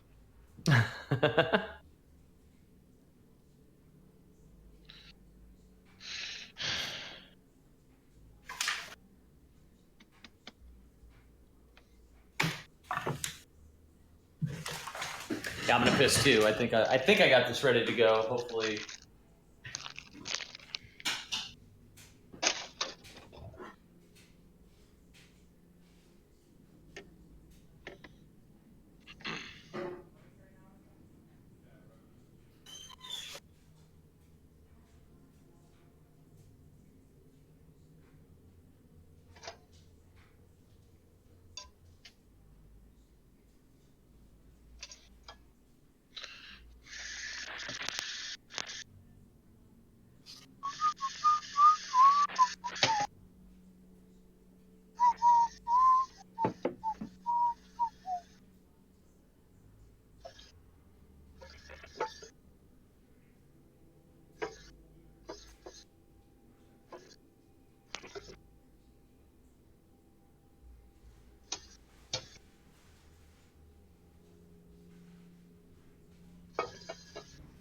Ponch, are you pumped to be in the campaign? I think you're hope he muted. is. I hope he is. He adds a very, very, very good dynamic. There we go. Sorry about that. Oh, good. I'm pumped. I'm pumped you're playing with us. Link established. Yeah, likewise, Mic man. off. I've been I like tuning in. to- I've been watching like the last. Got caught up to you guys as far as like this week and everything to see like where you're at and stuff. But Oh, that's great. I and like Dan and Sparkle. I have been talking about like how do we fold it in and everything. But You, yeah, Dan, that was very clever Seamless. because without a doubt, I thought the dude sitting in the inn was Sparkle. So That did was I. Beautiful. So did that I. that was somewhat intentional. All right, That was good. beautiful. It worked great because I was like, "What's he doing to Blackwind?" Matt, your next character's a bard. Yeah, for sure. And that guitar will be with you always. Is he You're muted? you're or muted is he all. just- Yeah, also. you're muted, Matt. He's like, Oh, you yeah, don't. you He's play. like, you don't want to hear this shit. All right, so you guys, Spargle sort of leads the way because he knows the way to this tunnel into the place, and this is sort of seems like it was an after the fact sort of carved into the place tunnel. It wasn't intentionally built when they built the structure, however many years ago. So why don't you guys describe like how you're heading in and stuff like that? Either your sort of marching order, or are you doing anything else? Also, what's your? Are you guys wearing the red brand cloaks anymore? Or did you give up on that ruse the last time? Alaric gave up on it. I'm wearing mine. Of course you are. I don't have one. So It's alright, we can cut up mine. We'll make two out of them. Most of the red brand brigands or whatever you call them that you've seen were human. So I don't know that they had many gnome or dwarf sized or even half orc sized ones. So yeah. Anyhow, but so Deckard's wearing one. What's your marching order heading into this place? that's a good point though. If you guys all have cloaks and stuff, I don't know. I am gonna be kind of a. Well, I think I'm the only one that could pass as one because I'm human. Yeah, we'll all be prisoners. We tried it earlier with our half orc friend, and Didn't work out well. I tried to sell it. He's like, I'm a It red did- brand. I thought I had it so clever too. I was like, "What? You guys haven't met Alark?" we fought in the gladiator pits in Orgrimmar. Actually, you were doing a great job role playing it, but then when you rolled deception, it was Mhm. it didn't. Yeah, they didn't. I help rolled you. like a 5. I did watch that. He tried the reverse psychology. What about you? How'd you get in the red brand? Right. What do you mean? You didn't fight to death in the fighting pit? What is this guy talking about? I had to kill a rancor. Oh God. All right, so yeah, go ahead. Whoever's sort of leading the way. Or All right, I guess I can go up front unless we're trying to do something sneaky here. I don't know. Yeah, I'll it's go up usually- front. Okay, I'll go with up your front. cloak, like okay. It's usually Garrosh, but that's all right. Yeah. All right, so Deckard's running in first. You may have to be forgive me for a little bit. I'm going to be new with the moving around map stuff here on Roll20, but do I just grab my guy from the bottom and drag him to wherever I'm going to be? Yeah. Dan? Yep. Yep. Yeah, it's kind of like Battleship. I don't see our characters I don't see on anything. here. I just see the little corner of the map. I don't either. I just see the map. Oh yeah, I don't see any tunes yet. Oh, you don't? No tunes, just the I map. just see a compass. And the little entrance to the tunnel. Fuck. You don't see your characters yet.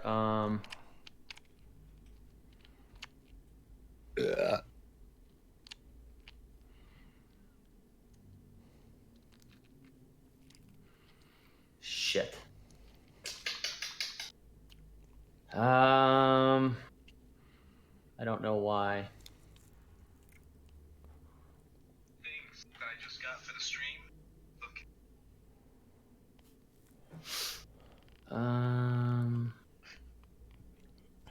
Yo, so I think that I just got.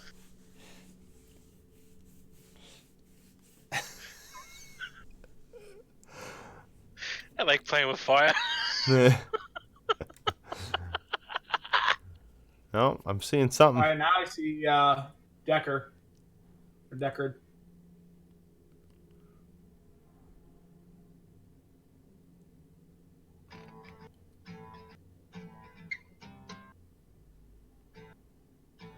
This is really weird.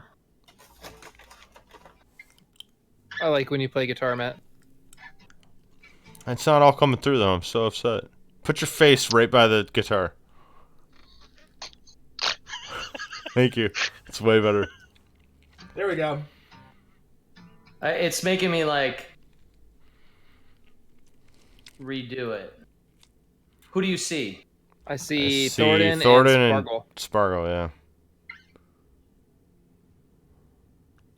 Okay. Alaric. Mm-hmm. And Deckard. Can you guys move yourselves? I cannot. I cannot. I cannot, Lod. I can't do that yet. Target is too far away. Not enough rage. Far away. I don't have enough rage. How about now? Don't now see we're anything. gone. 0 people. Fuck. Man, I'm so glad you have to figure this out because you're way fucking smarter than me. If I had to do this, but it's I'd be not like, sorry working guys, I right. can't play. Yeah, I'd be like, I'd be like, sorry, it just I- won't work. Just pretend. Pretend.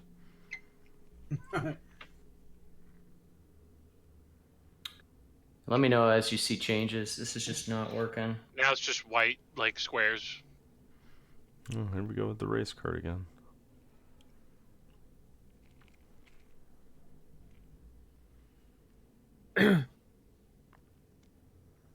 Alright, I see him, but I don't see the map. Right. Shit. It's just not working. This isn't great.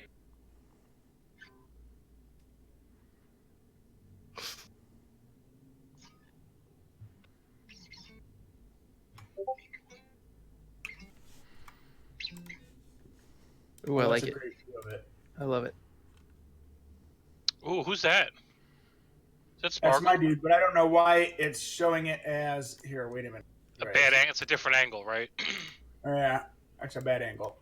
Oh man, but I like the gown. If you click on the link at the very top, you can actually go to the Hero Forge website. So you guys Well, don't. that's- What you get? What do you see right now? So it's Um, mostly black, but then like where there was map, it's just white colored squares. Yeah, and all of our characters just went away. So right now it's just there's so the shroud that was uncovered is still uncovered, but there's no map under it, and our characters are not there.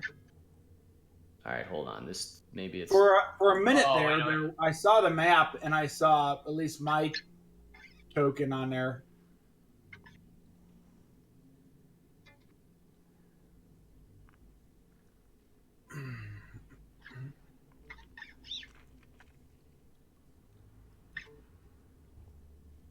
So you guys, so does Deckard? So you guys are cool with the hat, huh?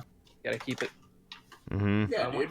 want Fog of War on, but not Advanced Fog of War. You not having a hat is like me not having a beard. I want Fog of War, but not. I want dynamic lighting off. Oh, okay. Oh, yeah. So now we have map and we can move. Mm-hmm. So All whatever right, you. so it was the. All right, so it looks normal Yes. now. This is Yes. right. Yep. Okay. Yep. All right. All right. Fuck this shit. Okay. That was stupid. No, it's just I just had to toggle things on and off. What a bunch of shit. Okay, so we're good now. Mm-hmm. It looks Yeah. like the other maps. You see a little bit. You see the compass. You see the 4 of yourselves. Yep.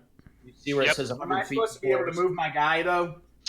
I can move mine. So I can move mine. Yeah, I you have it. can't- No, I have it on select move. You know what I mean? And then if you mouse over your square, it should turn into like a 4-way arrow, and then you should be able to drag it when you mouse over Spargle. Unless you, in the top left box, unless you're selected something else. Oh, correct. Yeah. So on the top left, you should have your tool panel. Yep. There should be a select move tool. It's like an arrow. that's what's that's what's highlighted. Yeah. Maybe reload the page. Maybe reload the page. All right. It might be something else too. I might not have you set up right for whatever reason. If this is a, we can fix it. I mean, I can just move you around for now until I figure this out. All right. You can't move yourself. You have the little arrow selected in the top left toolbar, right? Yep. Yeah, But it's you on can't- select move. Yeah, but you can't move yourself around. I just reloaded it. Let's see. Nope. Can you see that ping when I do that? That we Uh-huh. can see. Yep. That I can see. Mm-hmm. So I'm hovering right over it. I don't get a crosshairs type of thing, and if I click it, it doesn't do anything except for if I hold it in, it'll do that. Dan, you can move him though. Mm-hmm. It's not something with my options, is it? Hold on, I got it. Yep. Yep. Now it works. All right. We all good now? Mm-hmm. Okay, cool. So, yeah, go ahead and like kind of position yourselves right there in that little tunnel of how you're walking into this room, and then I'll let you know what we're doing. All right. So where are we entering in from? We're entering from here. You're coming from the south on this little like tunnel. Oh, that we're you're we're in. coming from here. Yes, you should be right in front of me, Deckard. So I'm over here. Well, we're coming through a tunnel. Wait, we're entering from over here. We're entering from over here. Oh. From the south. Yeah. So we're in a line, so go in front of me. Oh, okay. I thought okay. Does that work? Yeah. Right. No, you should be right there. That's the tunnel. Is it not lined up for you, right, Will? Yeah, I must not. I must like right here looks like the parts where I can walk for me, but that's okay. Don't worry about it. No, this is the tunnel. I'm drawing an outline of This where the is the tunnel Oh, is. water. maybe yours is The screwed up. well. Oh god. Yeah, mine's a little messed up, but it's okay. You want to reload real quick, just to make Oh sure yeah, it's let me all try good? that. This is the water. Oh, what's that sound? Ooh, I don't know. That was terrifying. Oh, Now what was that? It sounded like alien demons. drink, Oh my god. drink deep and descend. Yeah, why did I say that? Oh my god. Uh-oh. Oh, don't tell Dan that we can't see any of the characters now. I just fuck. Don't tell Dan. Don't tell. Don't tell Dan. Don't tell Dan. Oh wait, okay, so I can still mouse over it, but I can't see it. It's like it's cloaked. Oh, really? Yeah, Like same it- here. Yeah, so, same, I'm same. in now. I see the map better now, and I can click on my character, but it's like I can't see him. Right. Are we right. like layered behind it? Oh yeah, they're layers like Photoshop. MS Paint. Oh my god. Don't tell Dan. MS Paint. don't tell Dan. He's gonna get so mad. Yeah. We can roll with this, just as long as he doesn't know. Yeah, just don't tell him. It's fine. Hold on one second. The big question is, should I have a hot dog? Yeah. Does Stink Bag eat hot dogs? Oh, I don't know. I've Oh, never fed Blackwood. him, hot dog before. All right, well, you could try I'm that. not sure I've ever seen a hot dog before. Oh, there's no hot dogs in Neverwinter? I do hail from Waterkeep, but Yo, so I have a couple. Do you guys see characters now on there? No, I don't see mine. or Watergate. I do, and I can move it. You don't, Yeah, I Alar? see him. Oh, wait, I see me. Okay, I'm good. Are we? Yep, Is everything I can- back to normal? Yep, I can move it, and I'm see the map right and everything. Hot dogs Okay, and Dungeons thank and you. Dragons. Dan, does this thing automatically fold the fog of war when you move? No, I don't do that. I unfold it. There is a thing that does that, but I'm not doing that. Okay. Everything looks normal for me. Situation normal. How are you? How are you? Everything's fine here. Everything's fine here. Hi, here. How are you? Does Stink Bag eat blood sausages? Blood sausages. Oh, I no. bet he would. He likes meat. He likes meat. Okay, all right. Me and this fucking weasel got a lot in common. No. We're gonna be best friends. What just I'm gonna happened? fucking kill something. I don't know, man. It's. No, the screen's fine, Dan. Mine's not. Everybody just disappeared. No, it's not. I just didn't want to say anything. Yeah, no, it's fucked up. I disappeared. But I can still click my character like I could a few minutes ago. I just can't see it. Almost as if the characters are behind the map. Mm-hmm. So we could just RP this as Blackwind is putting a hex on the seizure state.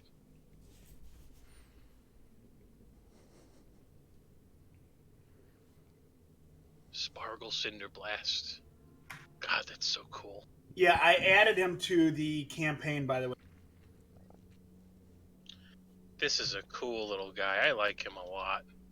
What a sick fuck he is. All right, you guys see stuff now? Yep. Yeah. Does it look okay? Yeah, Yep. it looks great. Yes. All Yep. I see the compass. I see a bridge.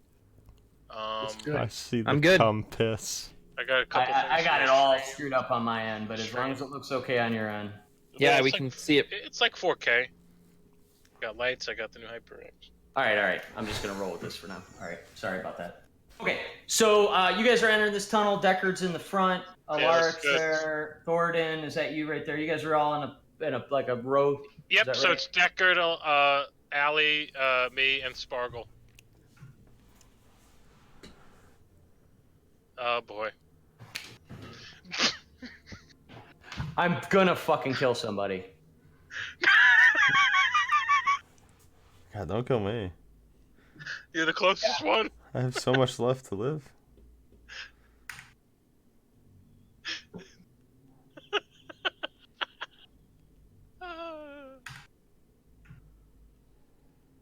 It's like the. Hold on.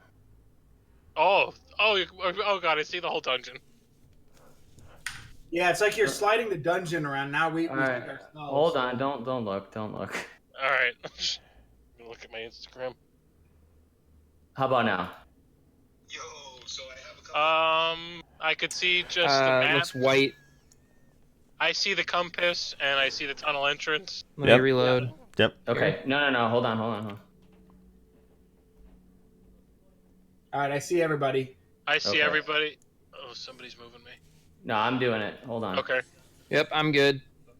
Okay. Yo, so I have This a couple is Yeah, it's let's, literally just all bugged out now. Okay. pogged out right now. So It looks. Yeah. It looks. All right.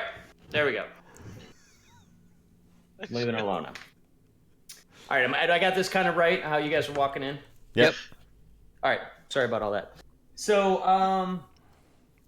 So yeah, you enter through this little tunnel, and as you're coming into, it's kind of going down into underneath where like the structure would be. So you're clearly going into like the subterranean part of the building, and you feel a lot of cold air kind of coming in. Even though it's nighttime and it was cool outside, you feel an even colder sort of air, as you would if Drafty. you were Drafty. Okay. yeah, or if you were walking down into like a cave or something, and So a cold breeze fills this large natural cavern, carrying with it the faint scent of decaying flesh. A crevasse divides the cavern. I'll unveil a little bit more of this here. You guys can see a good 30 or 40 feet in. You said it's. We smell decaying flesh, Yeah, just that like sort of smell of like rotting. and it's whatever. It's not the hand that I have, right? We know that. No, this is definitely like all around you. This isn't coming from. But I smell it anyway. I take. No, not that. Okay. And it's similar, right? Yeah. So, And the crevasse divides the cavern and is flanked by 2 rough stone columns that support a 20-foot high ceiling. So this is like a big natural column here. And then further into the room, I'll go ahead and kind of reveal that as well. You see another one on the other side. And then 2 arched wooden, obviously man-made sort of bridges. Deckard standing in front of one here to the south. And there's one here to the north. They span like a chasm in the middle. And the chasm's about a 20-foot drop in there. Real quick, I just thought of this. So I'm assuming we don't have light in here. Oh, we don't. So Deckard, you are sort of yeah. I'm sorry, Deckard. You're kind of blind right now. I light a torch. Okay. So you're carrying a torch. And Thank I'm you. getting an echo from someone. I don't know. I hear You know it too. That's Matt. He's playing Twitch back or something. I was just trying to support Adam. I'm sorry.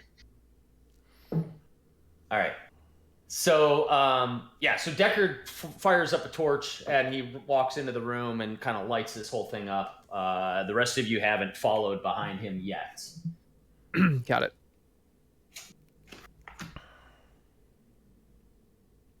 So yeah, I have the torch lit.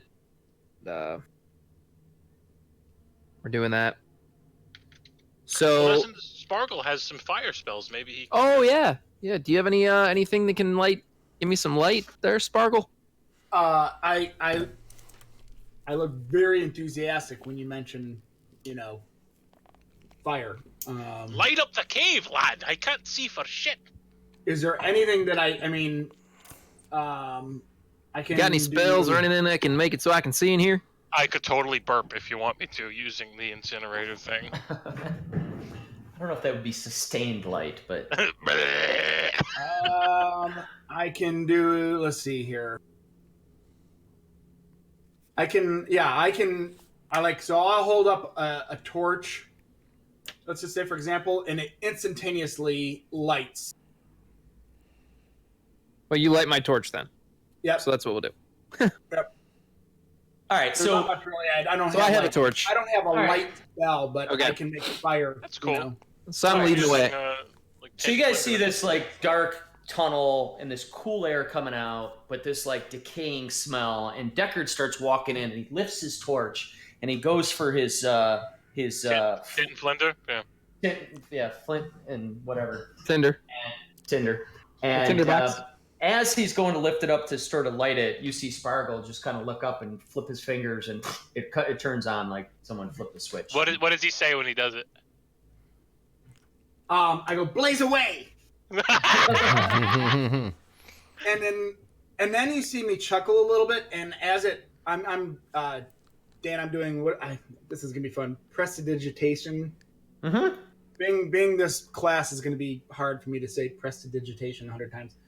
I also Sounds hard. when I light the torch, you also see you smell the smell of a skunk coming from the torch, and I just chuckle a little bit. I don't know.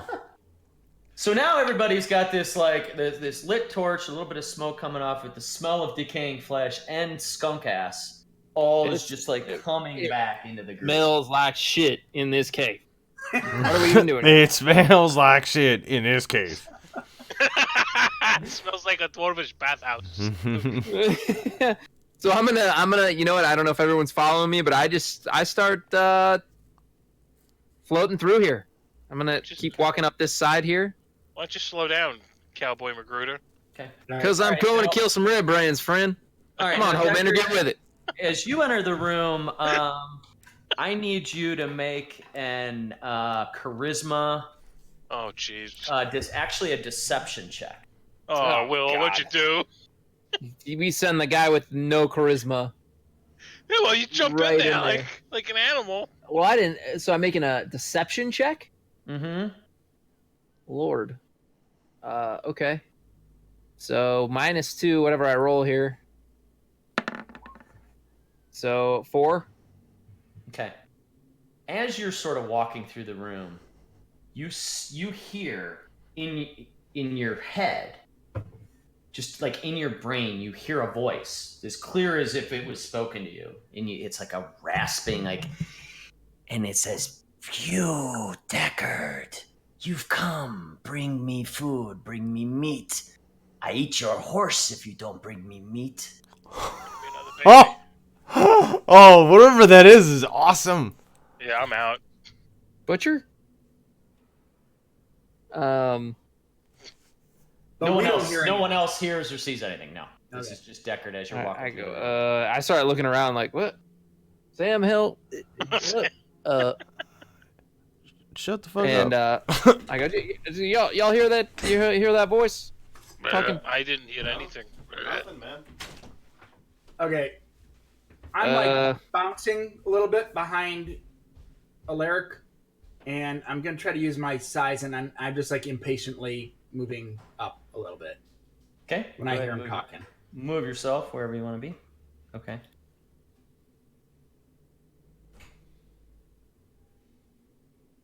I don't see anything, so I just keep moving forward a little bit towards this bridge over here.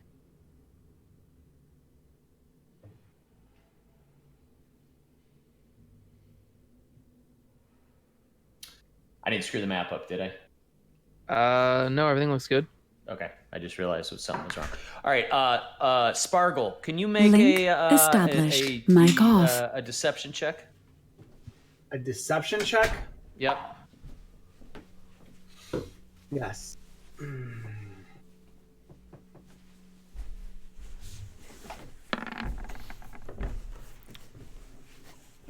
Ah, that's good. Ah, that's good. What is it total? 3. With your modifier, it's still 3. Yes, I'm very deceptive.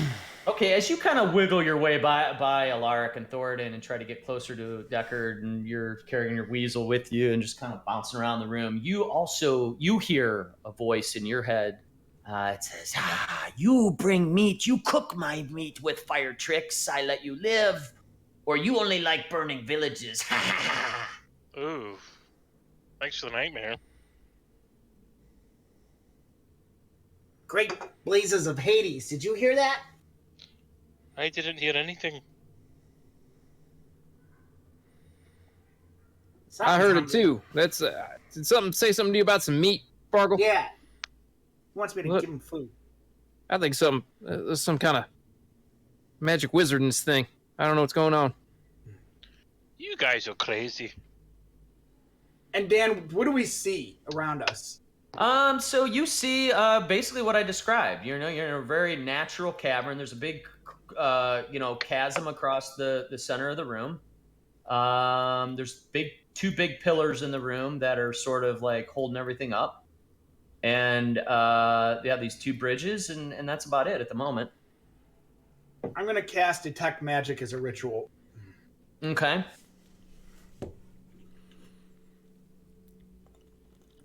Hey, when you get a minute, you can throw your character in D&D Beyond now too, so I can see it. I did, I thought. Oh, thanks. Yep, there he is.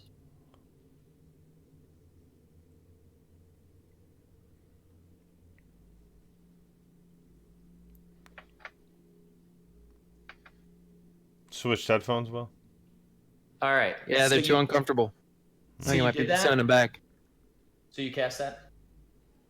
Mhm. So you detect there's a glow at the bottom of the crevasse. The whole bottom of it just sort of glows faintly, and then right behind this pillar over here, out of your line of sight, you see you notice another sort of emanating glow from behind there. Okay, so I'll tell Deckard this too. I tell him what I'm doing and what I see. Okay. So something's And I over forget- here, and down here, lots of magic. Do I come at it?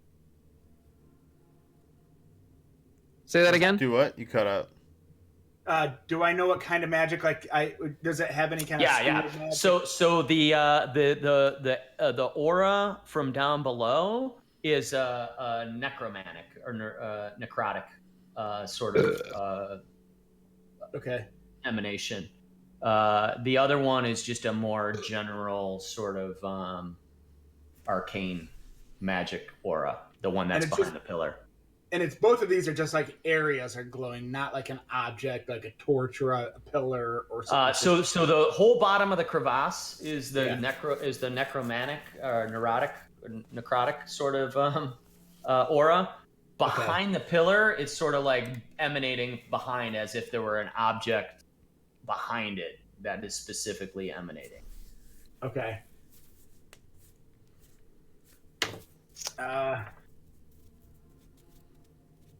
Both Deckard and Spargle make a perception check.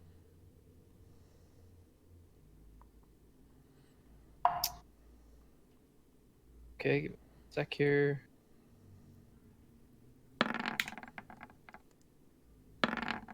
Hey, 18. Whoa. Well, who rolled a natural 20? I did. P did. Wait, you rolled a 3 and then a 21. Wait, what was the 3? That was previous roll. That was Oh, okay. my. That was his All right. deception. All right, so so Spargle starts like concentrating and like waving his arms around, and you see him sort of wave his hands across the bottom of the pit and seem to sort of concentrate there for a second. And as he puts his hands up towards the pillar behind the column that's up on the other side of the crevasse, both of you kind of snap your attention over there, and you see this creature sort of like darting in and out and like looking around, like slightly peeking his head around the side of the column. So like, how far is he? He's 10. These are 5-foot squares? I believe Yes. so. Yes, they're 5, they 10, are 15, 5 foot squares. 20. Yes. Okay, so he's within my torchlight. Like, I can see over there. Yeah. Everything I've cleared in this area, you can see. So we can see it darting in and out. And, like, looking at us? Right. But we can't really tell what it is.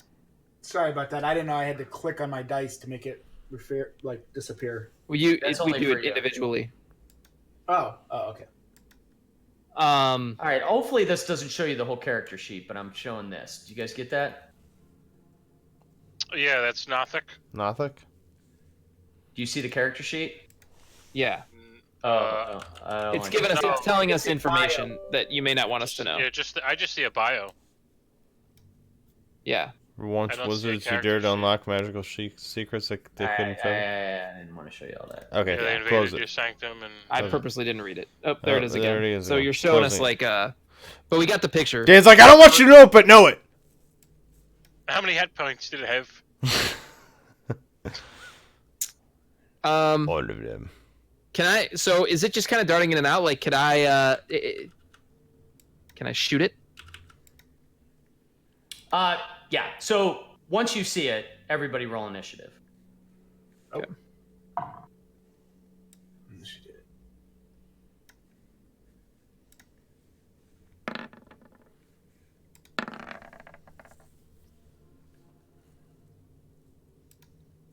Did mine go there? Yeah, I rolled a 6. Jeez. Good job, Half-Orc. Wait a minute. Hold on. Oh, yeah, it's just text. Whatever, man. I'm scared. Always Whatever. single digits when it comes to initiative. I don't know why. Always.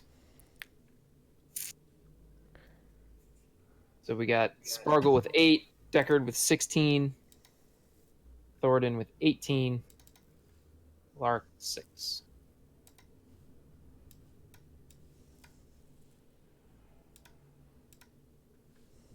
All right, Thoradin 18, Deckard 16.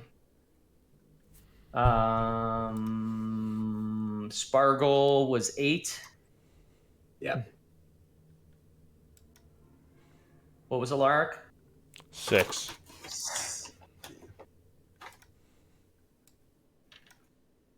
Okay. All right. So after Spargle casts his detect magic and sort of points in that area, and Deckard Spargle realize there's this creature there. It realizes it's spotted, and it starts to like kind of dart in and out of the column a little nervously. And it is Thoradin's turn to do something. I'm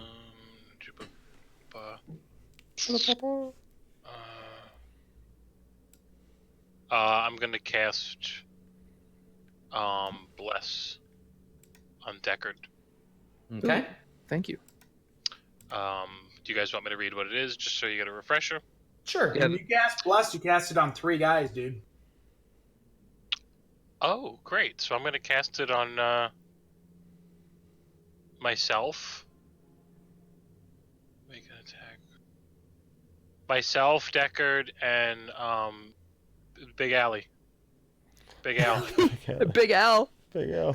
I love it. Big Al. It's whenever a target makes an attack roll or saving throw, the target can roll a d4 and add the number roll to the attack or saving throw. Good. So it's basically like a damage buff. I don't want to cast it on Spargle because I'm assuming you're going to use a magic spell. Yeah, no, So that makes sense. So I will cast it on the cowboy, the half-orc, and myself. Okay. I think that's probably a good plan of action when, you know what I mean, whenever. Yeah, when we engage, I think it'll... Yeah. I lost Spargle. Spargle, he probably saw fire and was like, fire, I like it. You don't see him on the map. Yeah, I don't see him on my He's map. not on the map or in the turn order anymore. All right, let's get Blackwood.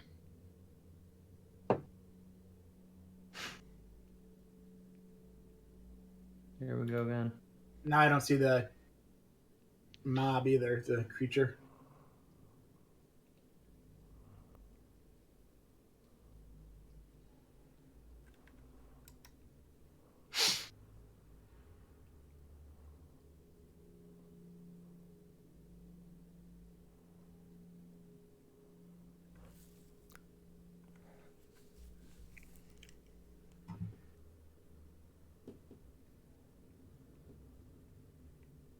How about now? You see the creature? I see the See mob. Deckard? See the creature. Don't No see Spargle. Spargle. All right, hold on.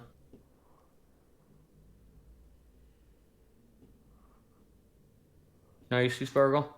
No, I don't see No. creature's the gone. creature or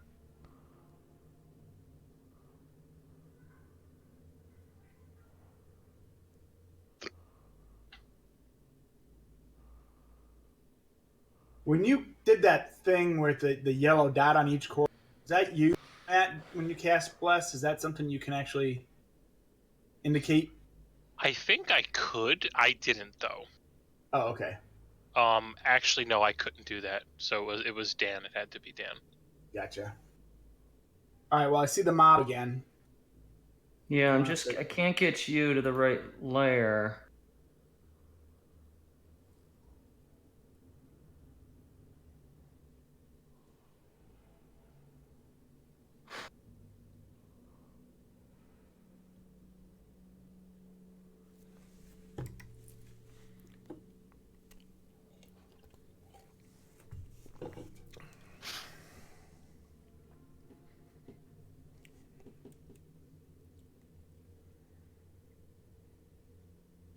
God damn it. This is so fucking stupid. I think I figured it out.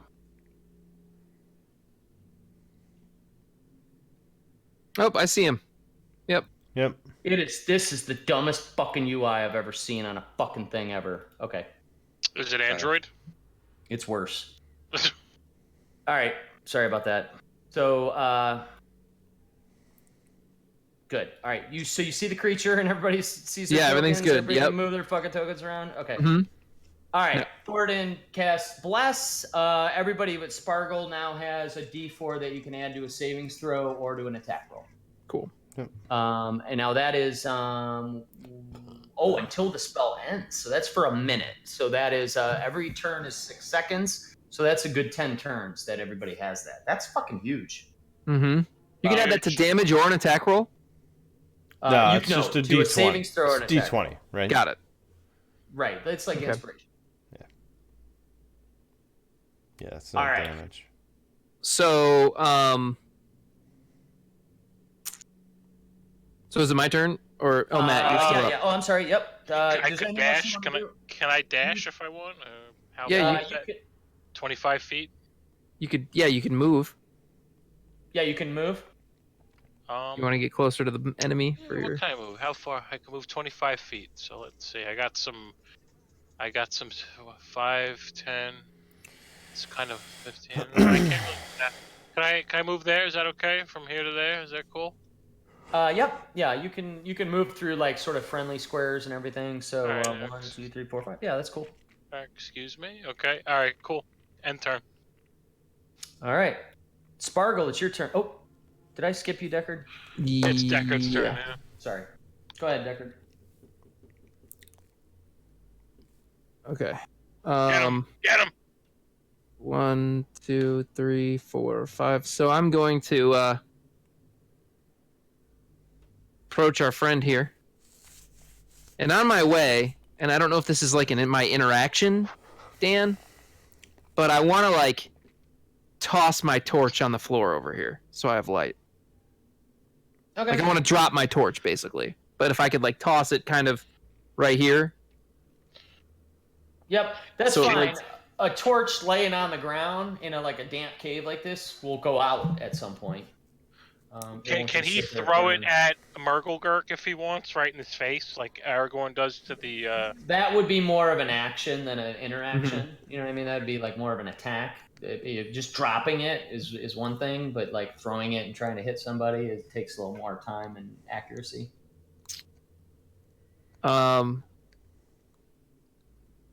Okay, yeah, I mean I toss it on the floor to give myself some light. If it goes out at some point, let me know.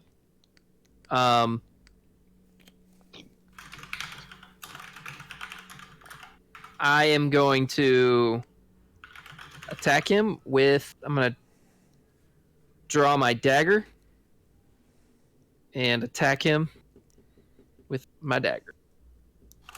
Okay. So you're walking right up to him, melee range, and attacking. Yep. So.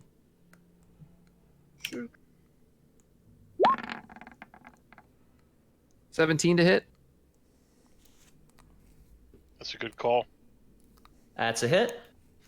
So I'm gonna swing with my dagger. 4. So I do 8 damage. 8 damage. Okay. So you roll up and you hit him pretty solid with the dagger. Yep, I kind of like swing through and backhand him with the dagger, and then swing back through over the top with my crossbow. Go ahead. Roll Oh, attack. 20 plus. Snurgle-de-gag. Now, did you add your bless to the attack roll before? I did not. You should. Well, I had that wouldn't count as like a natural 20, would it? Like if I No. yeah. No, but I mean, I'm just saying. Yeah, got it. Well, I rolled an 18 here. Yep. So you don't To need hit. the D4 again. You don't need the D4 again, but And, you might as well when you can. got So you it. hit again. So the crossbow bolt hits this thing as well. So you run Mhm. over and stab it with a dagger, and it goes, and it kind of makes like skittering noises. And Yep, then and- you bring your crossbow bolt around and stick it in the other side. Yep. So I do 5 more damage. And then use Okay. your +4, no? +4 is only on to hit. Yeah, just 20, hit. 20-sided dice. 2 hit, right? Right. Well, It's no, not I the did attack, my it's modifier the- there, so I did +4 to that. So I did Yeah. 5 damage. 5 damage. All right. So yeah. So when crossbow bolt hits it in the side and it skitters around and makes some more like kind of clicking noises. It's verbal kind of noise. Isn't anything you can understand. But right after you do that, you hear in your head, it's like, stop! You give it meat, and it lets you go. It helps. Ugh. All right, Sparkle, it's your turn. I can't respond to it or anything, can I? You could talk out loud. Yeah, you could make a quick comment back to it. Are you trying to kill us, or you want us to help you?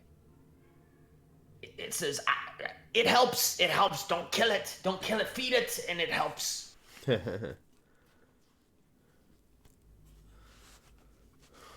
All right, Sparkle's your turn. Good thing Blackman's out here. He'd be going all CNN on us about this.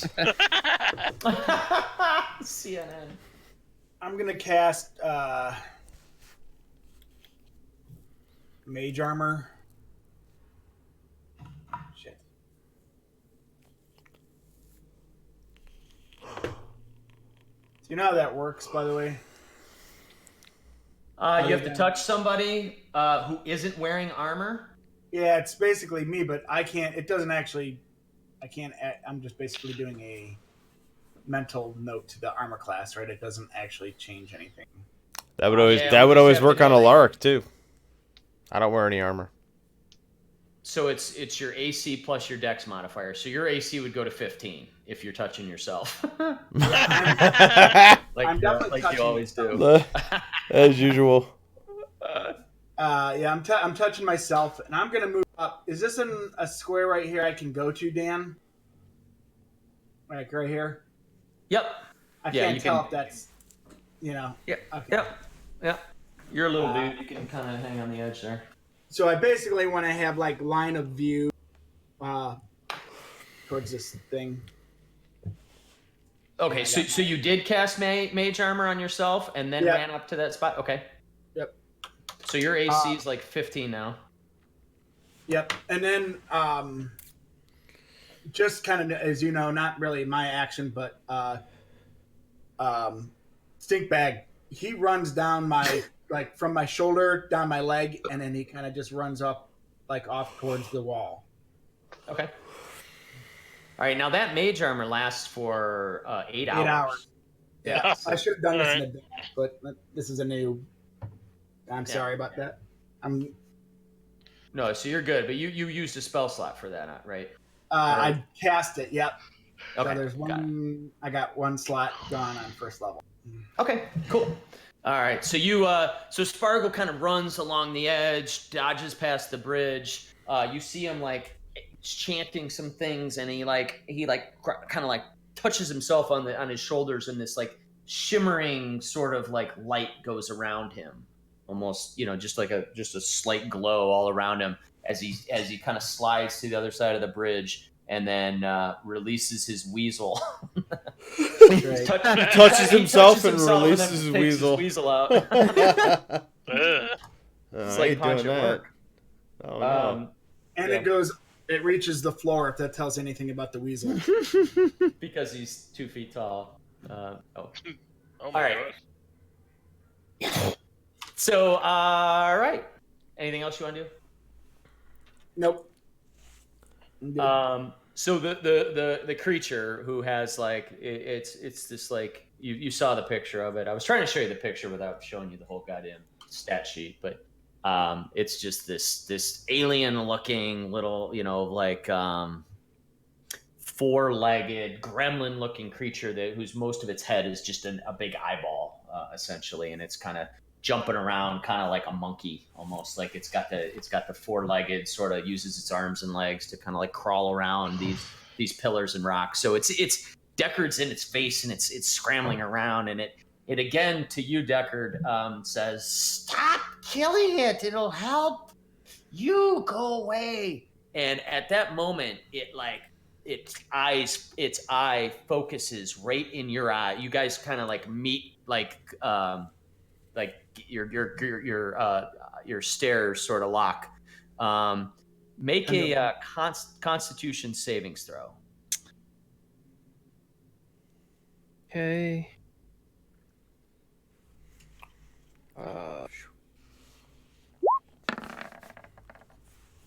12. 12.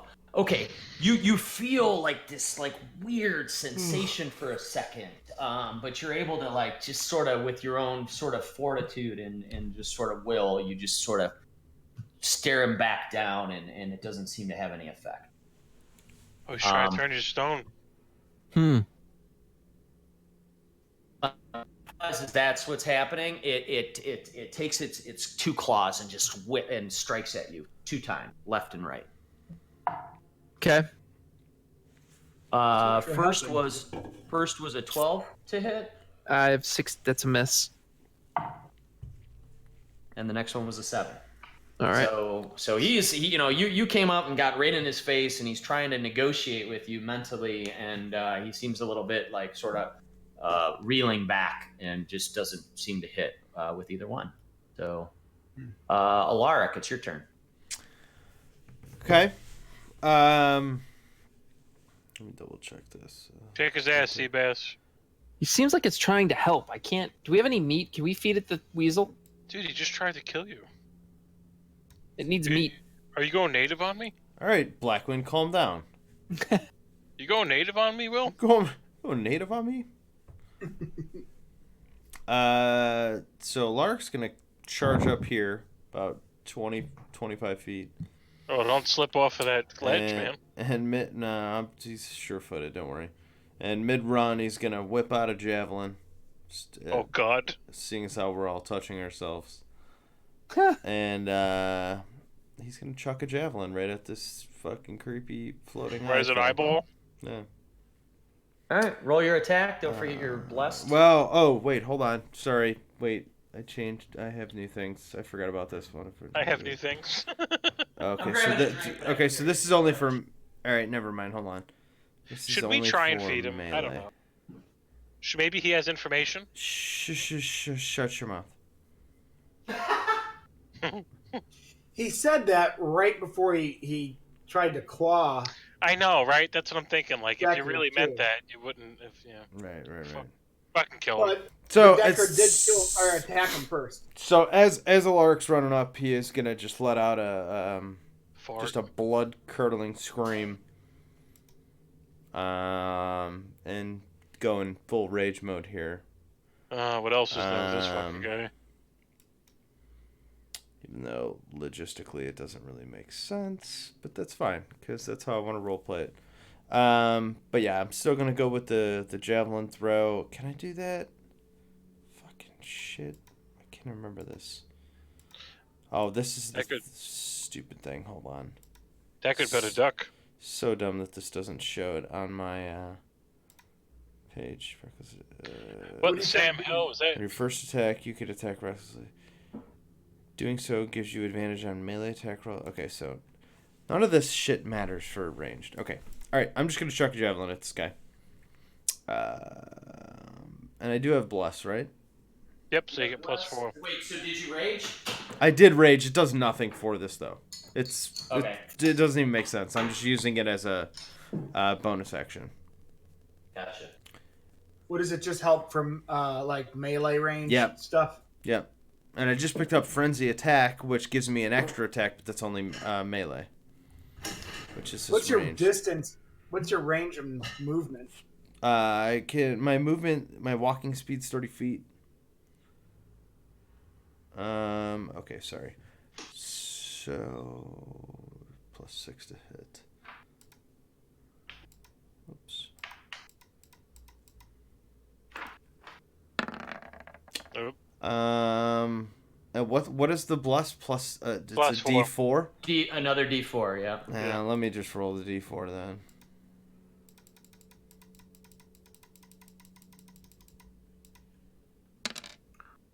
So 13 to hit.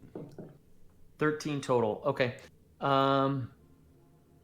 So yeah, all right. So you kind of run up a little bit, past Thoradin and right to the edge of the crevasse, and you see the thing darting in and out of the column. It's just the column itself is just sort of almost like blocking your line of sight or something, or Deckard there. It's kind of, it would be hard to kind of weave it in there, and the javelin just goes a little bit wide and lands right behind the creature.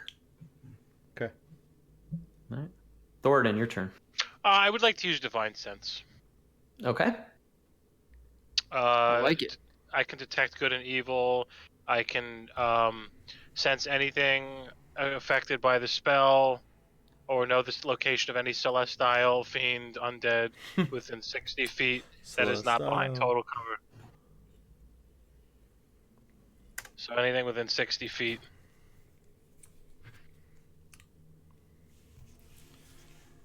Yeah, let's see if this floating eye that's trying to kill our friend is good.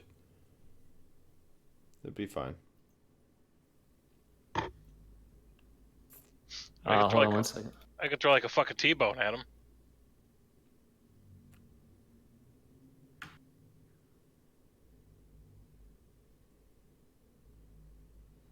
You're doing a radius too, right, Adam? I see you doing like a radius to see how far it is. So that would be. Wait a minute. It is That's really far. Divine Sense is 60 within 60 feet. Yeah. Yeah. Your fucking brain just lights up, man. It's like shit in every direction.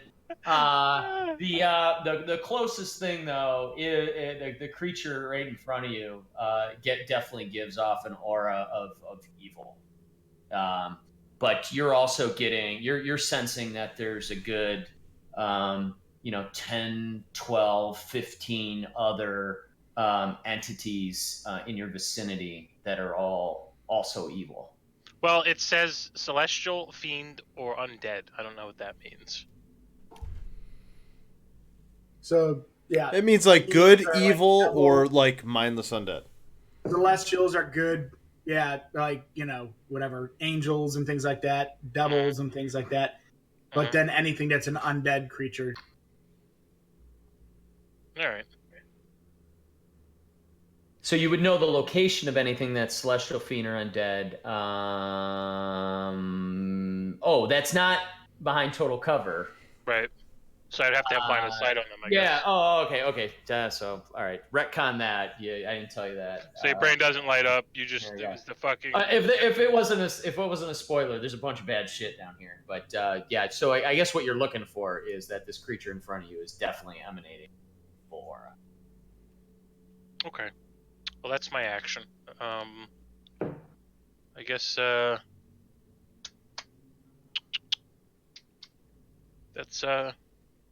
that's gonna be it for me. All right. Finish him off. Finish him off, Big D.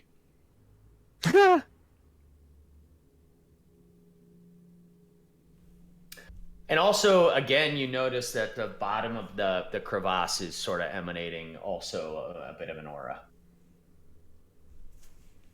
Can I see down there with my torch lit? Like when we were walking by it, like you said it's about 20 feet down. Like, could we see anything? You know what? Yeah, I mean, you could see down there, and it looks like rubble and some other shit, and you couldn't really make anything out. There's shapes and stuff. There didn't seem to be anything moving. Okay. Yeah, no, you kind of walked across the bridge with the lit torch. You threw the torch onto the ground. The way the torch is sort of emanating light now is not necessarily letting you see down. It's sort of more, linearly kind of the light. Alaric, you don't have any sort of. I do have dark vision.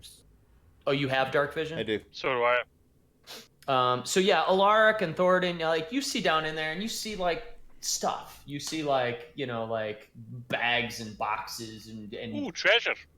maybe and things that look like they may be corpses and body shaped things. Oh, Just more hands for Thornton. general just junk at the bottom of the crevasse. But from like a heat pattern type of thing, we don't actually see anything that indicates life, basically. No Okay. movement down in there. Nothing specific from your aura of detection.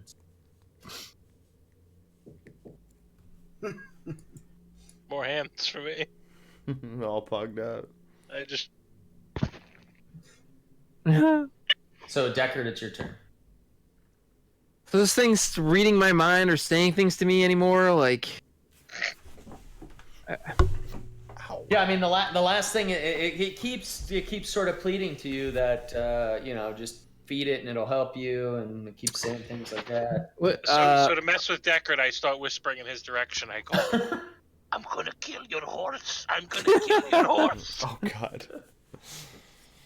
Now, so far, only Spargle and Deckard have heard this thing talk to it in its Okay. in its Alright. mind. Still funny. Feed it some meat. Are you saying that to yourself? Feed it some meat. I I look don't have any meat on my person. Hey, I You are not feeding stink bag to that fucking thing. no. I want your arm. Your All right, you say it. Yeah. Let's go. yeah. So I don't know how this would work, but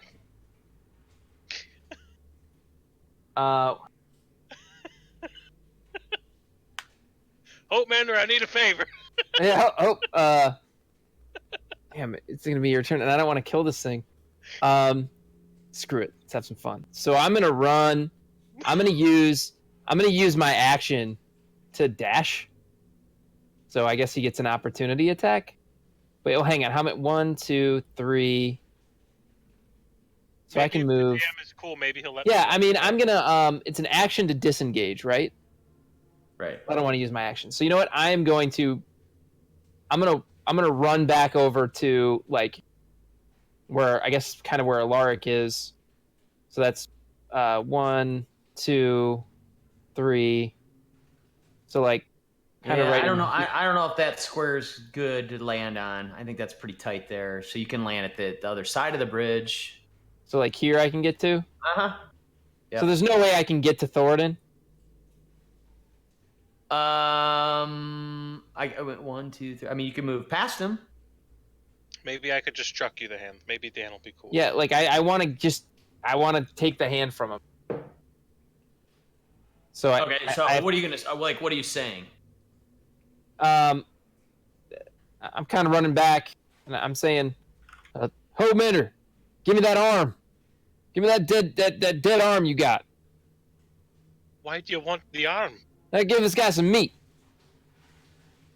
So I'm looking at it. I'm looking at you. I'm looking at the hand.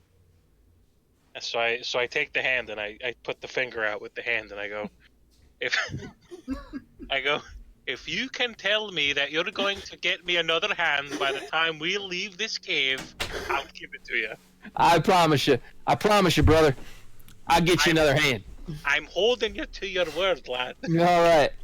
I All right. can't promise I'll be out of this cave, but by the time we get done with these red brands, I'll get you as many arms you want.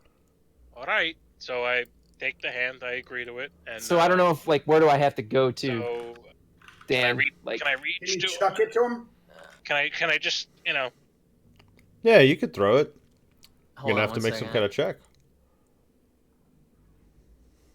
Give you a 20-foot range on it. Oh god, Dan Marino. Use a bonus action on it.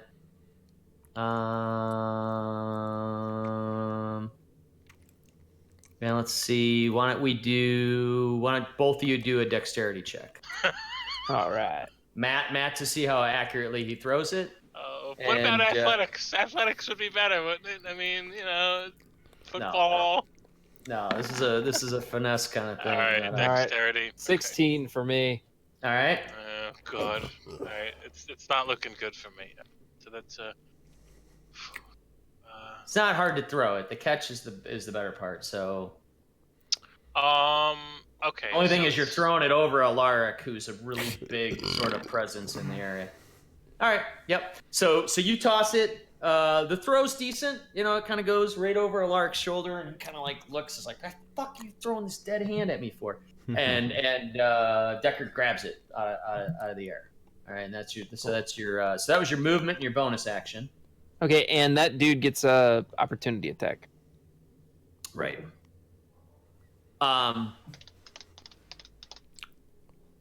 As you're walking away, he swings at you again twice with his claws. He doesn't know what's going on. So, 16. That hits. I have 16 AC. Okay. 9 damage, Oh god. Ouch. and then 17 That hits. for 5 more damage. You got like 35% health now. So he It's not good. as you're kind of a backing bad away, call. he claws Bad pretty call, good man. and gets you Sorry. kind of because your back is to him. He kind of gets you real good in the small of the back. Okay. So I get the hand, and I run back over to him. And I don't know if is it an action for me to hand him the hand. Neat. It's interaction, action, sure, whatever. So I go, here's your meat. How's your mate? The creature kind of gets like railing its head around a little bit, and it seems like kind of jittery and like confused, and it grabs it and it like sniffs at it a little bit and backs up just a little. Backs up. And it doesn't move out of its square. It's just sort of like pulling back from you a little bit, and kind of looking at this hand. My hand not good enough? And Deckard, you hear in your head, you say, "Rotten meat, fresh meat. It needs fresh meat. I can't eat it." Not cool, man. And it throws it on the ground and just kind of like makes a clip, like a verbal. You hear in your head, but after it throws it on the ground, it makes a clicking noise out of its mouth. Okay. So am I out of option? Am I out of actions? Yeah, here? that was a lot for a. Because the only thing I wanted to do is, if I could, second wind, but. What is that? I mean, if you want to use second wind, you can. A bonus action. Nah, screw it. I'll just go unconscious if I get hit. All right, Spargo, it's your turn. Okay, so I saw all that. I saw him lash Deckard pretty good. Deckard tried to give him some meat, and he just chucked it down. And so I just put my hands together, and you see a sphere of fire form between it, and I go incinerate, and I cast chromatic orb, and I throw it at the creature. Blast them out, and that's it. All right, so it's 90 feet. You get +6 to hit on that. You hurl a 4-inch diameter sphere of energy to the creature. Blah blah blah. Okay. 15 to hit. Yeah. That's a hit. Oh, shoot. Okay. Poggers. That's a hit. Yo, stove. Sit, son. Oh shit! What the fuck is going on? You know he did. Holy shit! So 19. 19 damage. Yep. Oh, Dan, come Holy on, give me something shit. good. What did you Really? just do? Narrate the shit out of this. Yeah, no, I mean after this thing like throws this thing down and it looks back up at Deckard. Okay, so it's like locking its stare back in at Deckard because it's angry at him more than anybody. Doesn't even really notice this small bocce ball sized flame orb kind of thing, very solid little orb, comes right over Deckard's shoulder and hits it square in the eye, and it like closes its eye at the last second. You just see like flames and cinders sort of burst off the top of its head, and it makes that same kind of chittering sound that it did when it threw that arm down, but much more frantically at this point, more sort of almost sounds more like more distressed, and so it continues to sort of reel back in its square. It doesn't move, but it looks pretty fucked up now. He's all pogged out, yeah. Now you're smelling the death and decay, the burning arm, the decayed arm, and now rotting eye creature flesh. So Singed this room, flesh. the room's getting really rank. And it's a torch that smells like a skunk. And the torch is right. And Wow. how's Stink Bag? Stink Bag's okay? Stink Bag's still kind of hanging out on Spargo's shoulder there. No, he ran I put him down on the ground, and he ran over to the wall, Dan. And basically my whole thing with him is just to kind of, he kind of keeps an eye out. He gets away from me when I'm fighting, but he's kind of keeping an eye out for if there's anything that's approaching. Yeah, he's like a familiar. That's cool. Yep. Cool. All right. I love it. That's adorable. So yeah, he's just chilling in the corner there, Better than just eating kind of watching spiders. everything.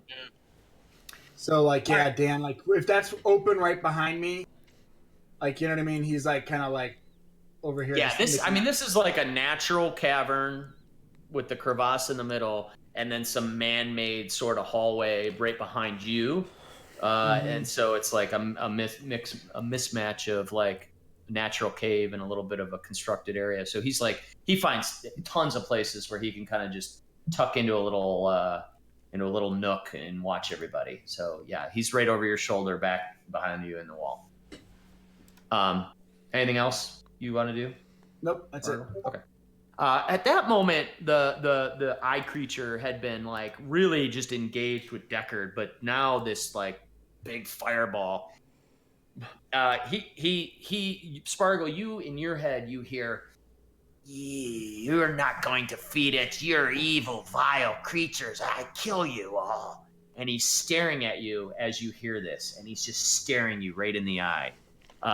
Make a Constitution savings throw.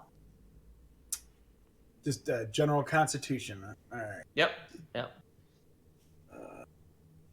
Now you don't have bless, so it's a D20 plus your your Constitution modifier.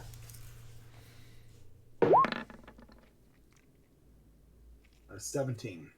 17. All right, so he's staring at you, and you feel this like burning sort of pressure. This just like your head feels like it's starting to constrict, but you stare it right back, and you just kind of like force of will, just kind of push back on this presence, and it doesn't do anything to you.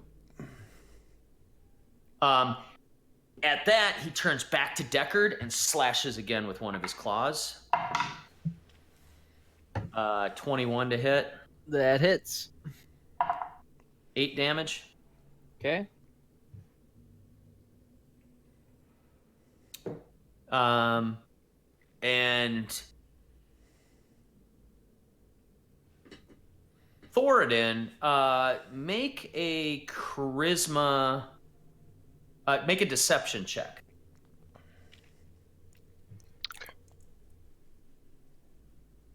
You're the only one that hasn't actively attacked him, right?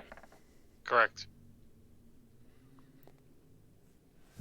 So that's 8 total. Okay, so in your head, you hear, "Tell your friends to not kill it. Don't stop killing it. It'll help.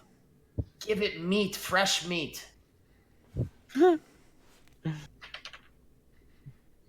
And Alaric, it's your turn.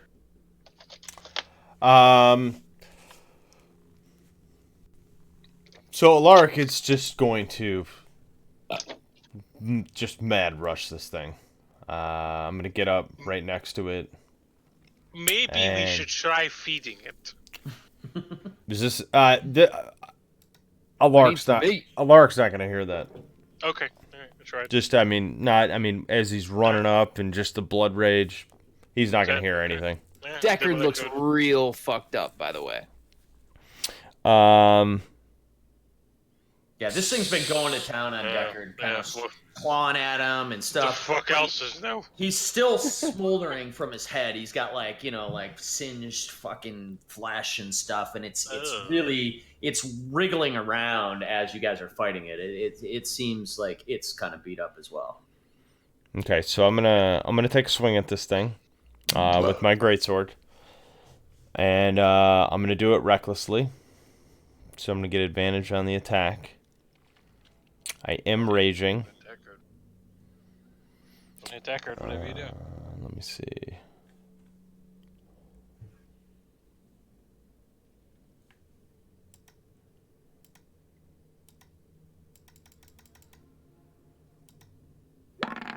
Whoop. Natural 20. Oh, nice. Oh, let's hear it. Let's hear it. No, So I this don't fucking even, thing's how do on I its do balls. all this math in my head? How do we do the crits, you said? So you roll the extra base damage. You don't give you the max. You roll it. Okay. Oh my god. So I let's can't see, wrap my let's see. mind around all this. All right, hold on one second. So this is your so you're doing your great sword attack, which is 2d6 Do I get- plus 4. Do I get something else for critting? I feel like I do. I think that's you- part of a. Wait, yeah, when you score a critical hit, roll one of the dice an additional time and add it to the extra damage. So I. Should be like 4d6, but just 4 added, not 8. Right? Is that what that means? I don't know. I've Well, it never done depends this on how before. You do it, Dan. You do it like When like you score a Doug does critical it hit, where- roll No, one you of don't, I the don't get my dice. max. So you roll the base damage twice. Yeah, So the. And but then- you only add your then- modifier. So okay. Modifiers So, don't get doubled. So you are like you're basically getting 4d6 plus 4. so 4d6 plus 4. If I input that into the roller, it should be right. 4d6 so. plus 4. All right, I'm gonna roll Right, it. because it's 2d6 and you're getting another 2d6. Plus, on top of that, I get my +2 on my rage. So that's I get. How does that work? Just one of them? Oh, What does rage get you? I'm sorry. +2 on melee damage. +2 melee damage with strength weapons. that'd be like a 23, right? I guess.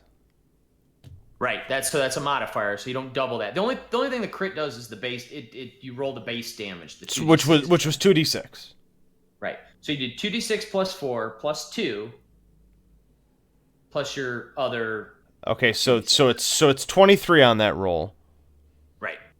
Nice so it's, job. So man. it's 23 plus I get to I'm using frenzy attack. So I can make another melee attack. With your bonus action. Yep. Yep. So go ahead and make another attack, and don't forget you have bless. Okay, so you did 20. Wait, hold on. Wait, did 22 how does damage. bless work? You can continue to use it? Yeah, every roll for 10 minutes, you get to add a d4. Oh, okay. That's huge, man. It's awesome. The only thing I don't know is can I recklessly attack with my frenzy attack? While in a frenzy, you make a single melee attack as a bonus action on each of your turns. So it's literally just it's another attack. While in a frenzy, you make a single melee attack as a bonus action on each of your turns. What a after. frenzy means raging. Yeah.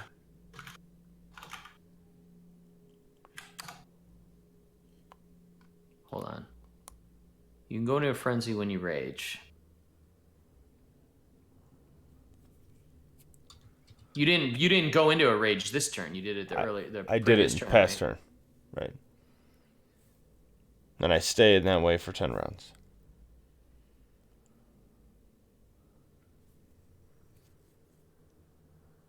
Yep. Oh, you're good. You're getting an extra attack as a bonus. But can I recklessly attack there? I don't understand why I can't. When you make your when you make your first attack on your turn, you can attack recklessly. Okay, so I can't do that. So I don't get advantage here. Sorry. A lot of new things. Right. But you still have bless. So it's d20 plus your d4 to attack. So it's 18, so it's gonna hit. So that hits? So Yep. yeah. 2d6 plus 4. Yeah.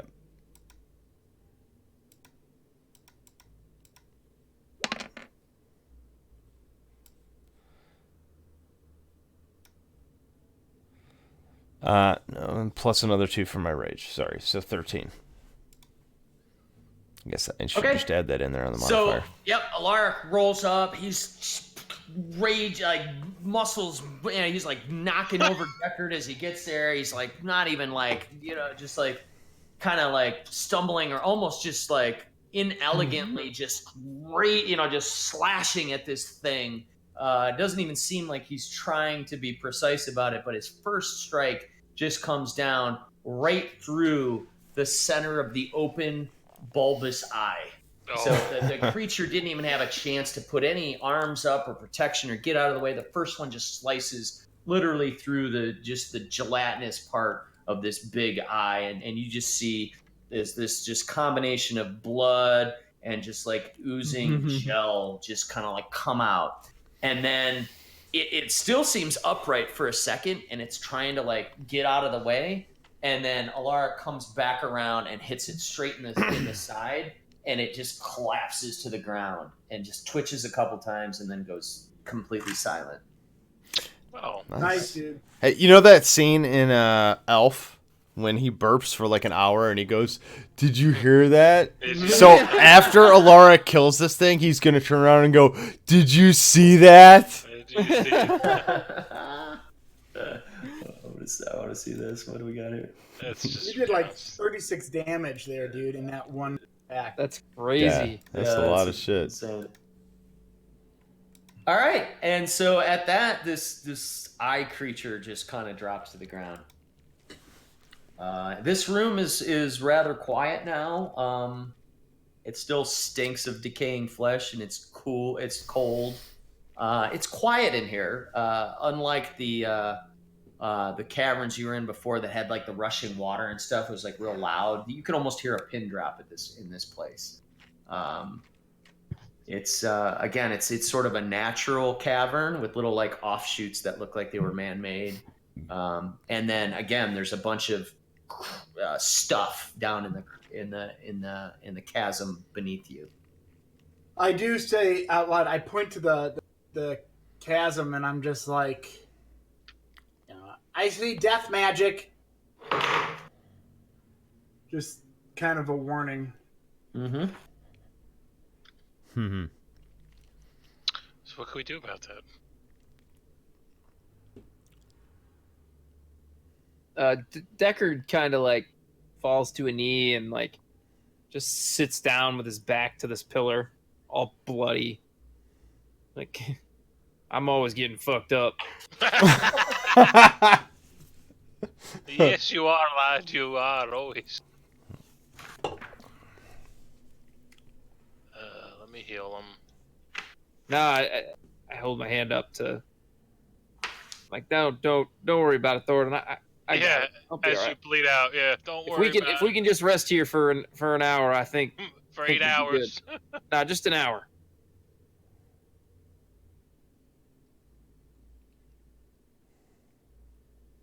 I mean, you probably need to be healed. We just hang out for an hour. I can If we, roll some dice and get some if points we back. just hang out for an hour, I should be fine. Yeah, I mean, if the group, you don't see any more immediate threats. If you guys want to take a short rest and kind of check out the room, if some people want to rest and do something, and some people want to scout the room, whatever you guys want to do. I'll rest if you guys want to. Yeah. I know we're close to quitting time. And I know I say this all the time, and then it doesn't pan out. But maybe using Fireside would be cool here for like exploring, rather than us having to be like making conversation about stuff. We could like explore stuff and. I'd rather not do that. Okay. There's things that sometimes you may have to roll, or you guys might want to use abilities and stuff. You never know what could. Okay. But it is a good. I mean, if there were a trap, or if there were a surprise creature or something, we wouldn't be able to go too far. I'll tell you guys when we get to a fireside chat point where it's like clearly just going to be dialogue and nothing else.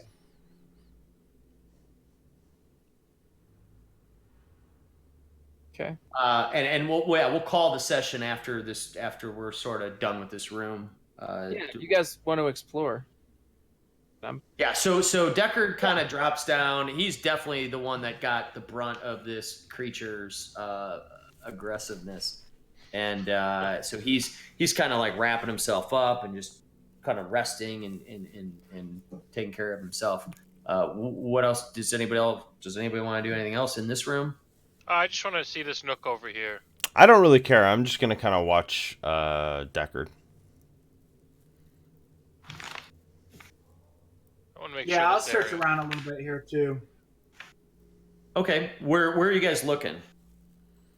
Just north of where this monster was. I want to kind of see if this room is empty, like this little corner spot. So if I could just use my dark vision and just kind of see what's going on. Yeah, no. So yeah, you look up into this room and you see that this is sort of like a Oh shit! A yeah, storehouse. yeah, exactly. You see the north part of this room is man-made and it's full of crates and barrels. Bates and Not barrels. the place that sells the overpriced furniture, but actual crates and barrels. I would like to poke my head around here very quietly, very, very, very quietly. All right, roll a stealth check. Oh fuck! I knew he was gonna say that. Shit! I shouldn't have said very quietly so much. And do you have a disadvantage on your stealth because of the armor you wear? I'll check. Let's see my equipment. I have disadvantage for chainmail. So what does that mean? Disadvantage. That means you rolled 2 d20s on your stealth check, and you take the lower of the two. Oh, great. Okay. All right. So before I do that, I unequip the armor. Okay. So I do a stealth check. All right. 21.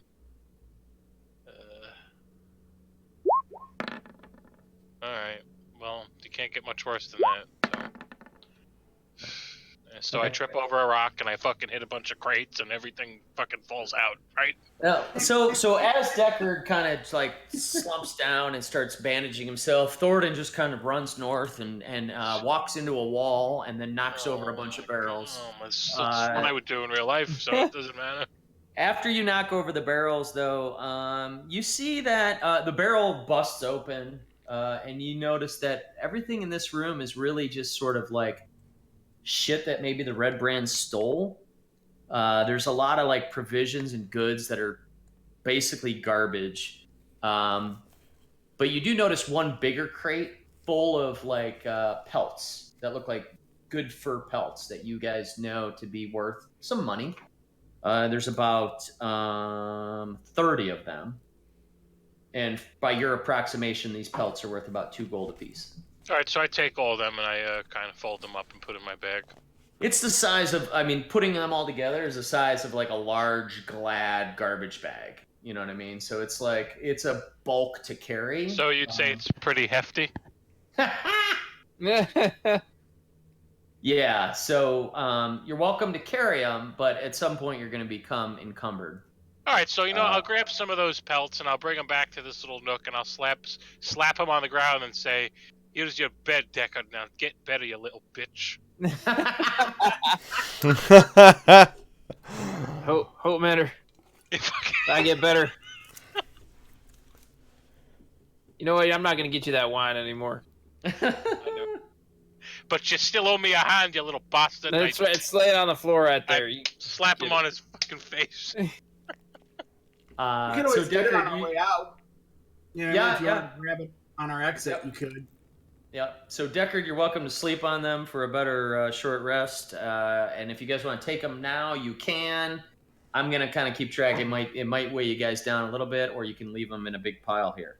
Yeah, I think we'll make a little beachhead over here. I'm taking a short rest. Okay. I'm gonna wander down this way, Dan. I'm gonna wander. Oh, sorry, like down here.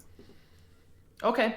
As you're walking down this way, you don't see anything too interesting, other than again, you notice as you're walking along, there's a lot of stuff down at the bottom of the crevasse. You roll a perception, or what's your passive perception?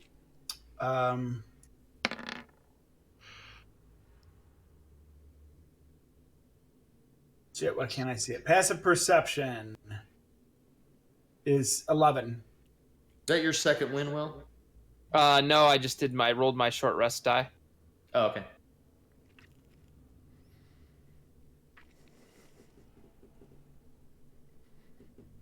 Your passive perception is only 11 punch. So, okay. So, yeah, you walk along, you see a bunch of stuff down in the crevasse, but nothing that kind of catches your eye. Okay. And as you come that way, you notice that, there is a tunnel that goes off to the east as well. I don't want to go too far away from everyone, but I'll go there. Do I see anything beyond? Yeah, it just kind of cuts that way. It goes south and then again to the east. All right. Are you with Stinkbag or is he back with us? He's back on my shoulder. He's on your shoulder. Okay. Yeah, he tends to. When I get in a fight, I usually will try to set him loose, Right. and then he always kind of comes back to me. Okay. All right. At that point, I'm just like, I just come back. I'm too far. Or whatever. I'll just let him know that there's a tunnel down that way if we're going to continue. All right, Alaric, what's your passive perception? 14. 14. As you're kind of standing there watching Deckard tend to his wounds and Spargle run all over the place like a crazy person, you notice that it catches your eye that there's a lot of stuff at the bottom of the crevasse. There's something. There's stuff down there. Yeah, there's a pile of things. How far down is that? It is 20 feet deep, but the walls are rather they're not steep. Sheer. They're right. They're more angled. That you could you feel like you could crawl up and down with ease. Okay, so it doesn't look like it's super hazardous type of drop territory. You wouldn't need like a grappling hook or anything to get down. You could get down and you could crawl back up just with your hands and feet. I'm preparing a snack for Stinkbag, by the way. I have rations. I'm just making a little snack.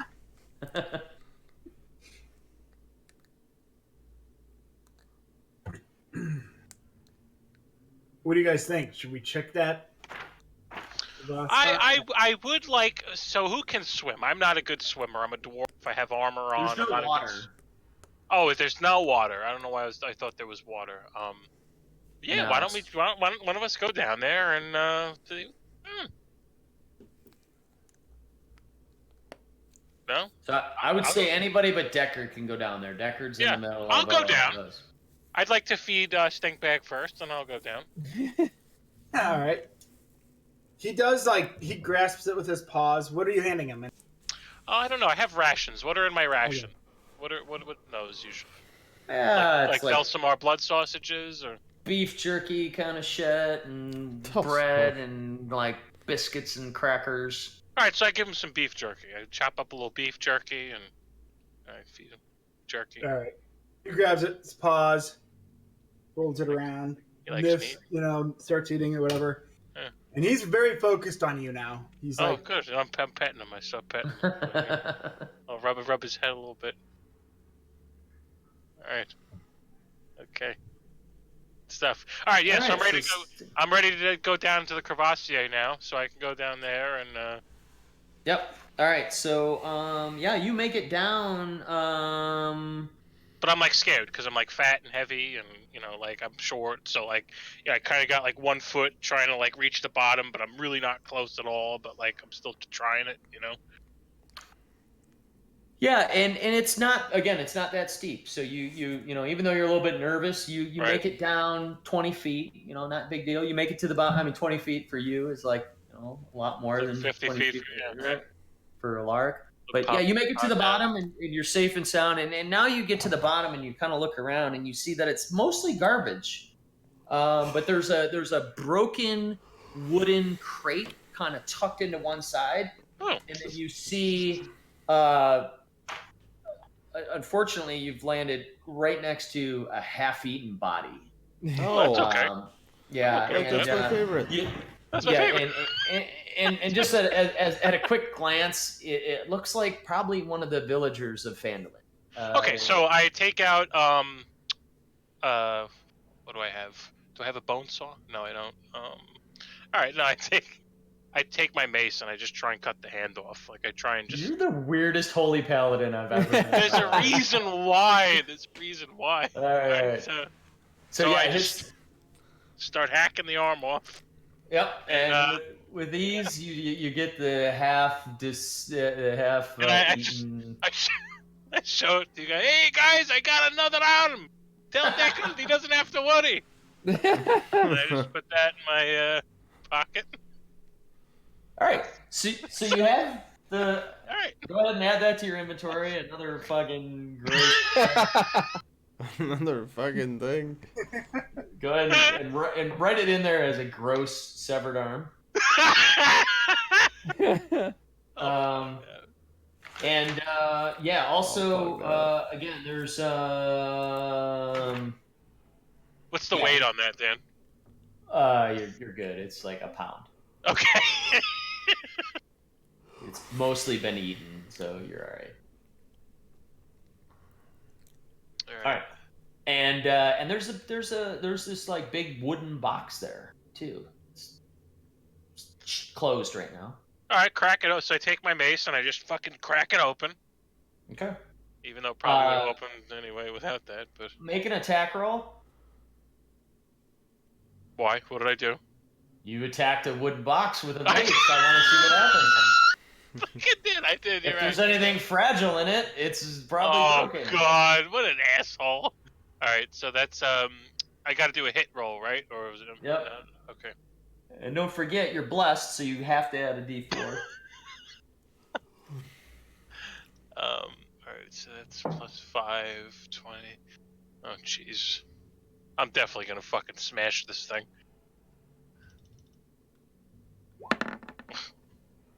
Oh.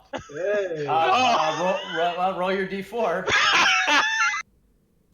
I'll tell you, it was a DC 10 for you to, or it was AC 10 for you to break what's in the chest. If it's really valuable, don't tell Deckard. If it's a 3 or 4, you broke it. I could have saved 5 horses with that. Oh. Oh. All right, so Thoradin walks up, and instead of just opening the chest like a normal person, he decides to take his mace and smack it. But fortunately, I don't know, maybe he's tired from climbing down the wall or whatever. He just kind of, the mace like hits the top of the chest, and the chest pops open. Exactly But what I planned on. but nothing was broken inside of it. You look inside and you see a big pile of coin. So there's 160. I don't know how you guys want to take this, but there's 160 silver pieces, 120 gold, 5 malachite gems. And I'll tell you they're worth 15 apiece, 15 gold apiece. And there's 2 glass vials with red liquid in them. Oh God. Uh-oh. Very fragile glass vials, which that's why I had you roll that. And a parchment. Oh. And a parchment that looks rolled up and rather sort of meticulously created, and so you think it's something special. Can I smoke the parchment? You can. I'm not. I'm kidding, guys. I'm not gonna do it. I'm sure. Like that if you want. All right. So I let the group know that I have all this stuff, and we got to get it up somehow. Oh wait, no, there's more. Oh yeah. If you call now, yeah.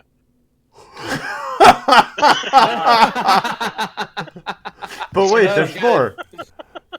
At the bottom of the chest is this silver cased scabbard with a sword in it. Ooh, Sildar would like that. Let's get that. Okay. And it has some words scribed on it. Can I read them? What language? I It's in wouldn't know. common, and the word says Talon. Talon. Oh. What kind of sword? And the Like a hilt, longsword? the hilt of the sword is sort of worked into the shape of like a bird of prey with its wings spread out. Is it a long sword or a short sword? A long sword, like a hawk or an eagle, sort of like big spread Yeah. wing. That's like the hilt, like the 2 parts that come out the hilt. They look like wings. Fucking And it's all- Deckard's already licking his chops. He's like, how much damage is that gonna do? It's a long sword. That's not up my alley, man. I'm a finesse fighter. That's true. That's right. If it were a short sword, Ludhor Deckard would be. Really sword. I'll take that short sword. take that. Nobody wants it. Yeah. I'm gonna channel my crooked move, which just give these fucking short swords away without fucking asking everybody who wants it. Oh Oh god.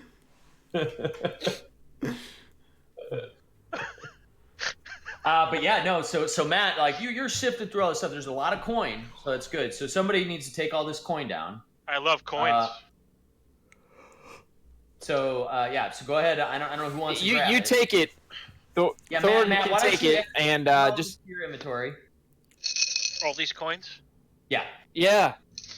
Just remember that there's a lovely cowboy in your group that's trying to save his horses. Oh, all these coins. I love coins.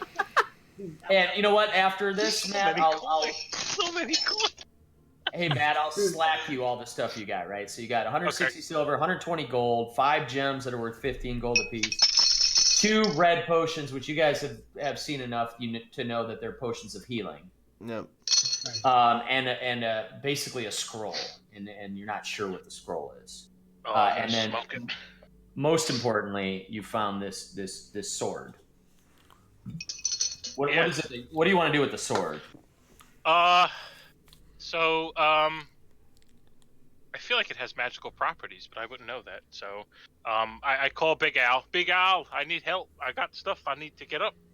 I guess I throw it to him. I don't fucking need it. Yeah, I'll go down and help him. Pass me the sword, dwarf. Not what you sound like. God, All right, I hope cool. not. So, yeah, we'll get all that stuff out. And, yeah, all right, cool. Punch him. All right, so Alaric, you're taking the sword. Yeah, I'll take it. Are you? Can Is the anybody gnome- like? What does Does the gnome anybody- use? Use stabs?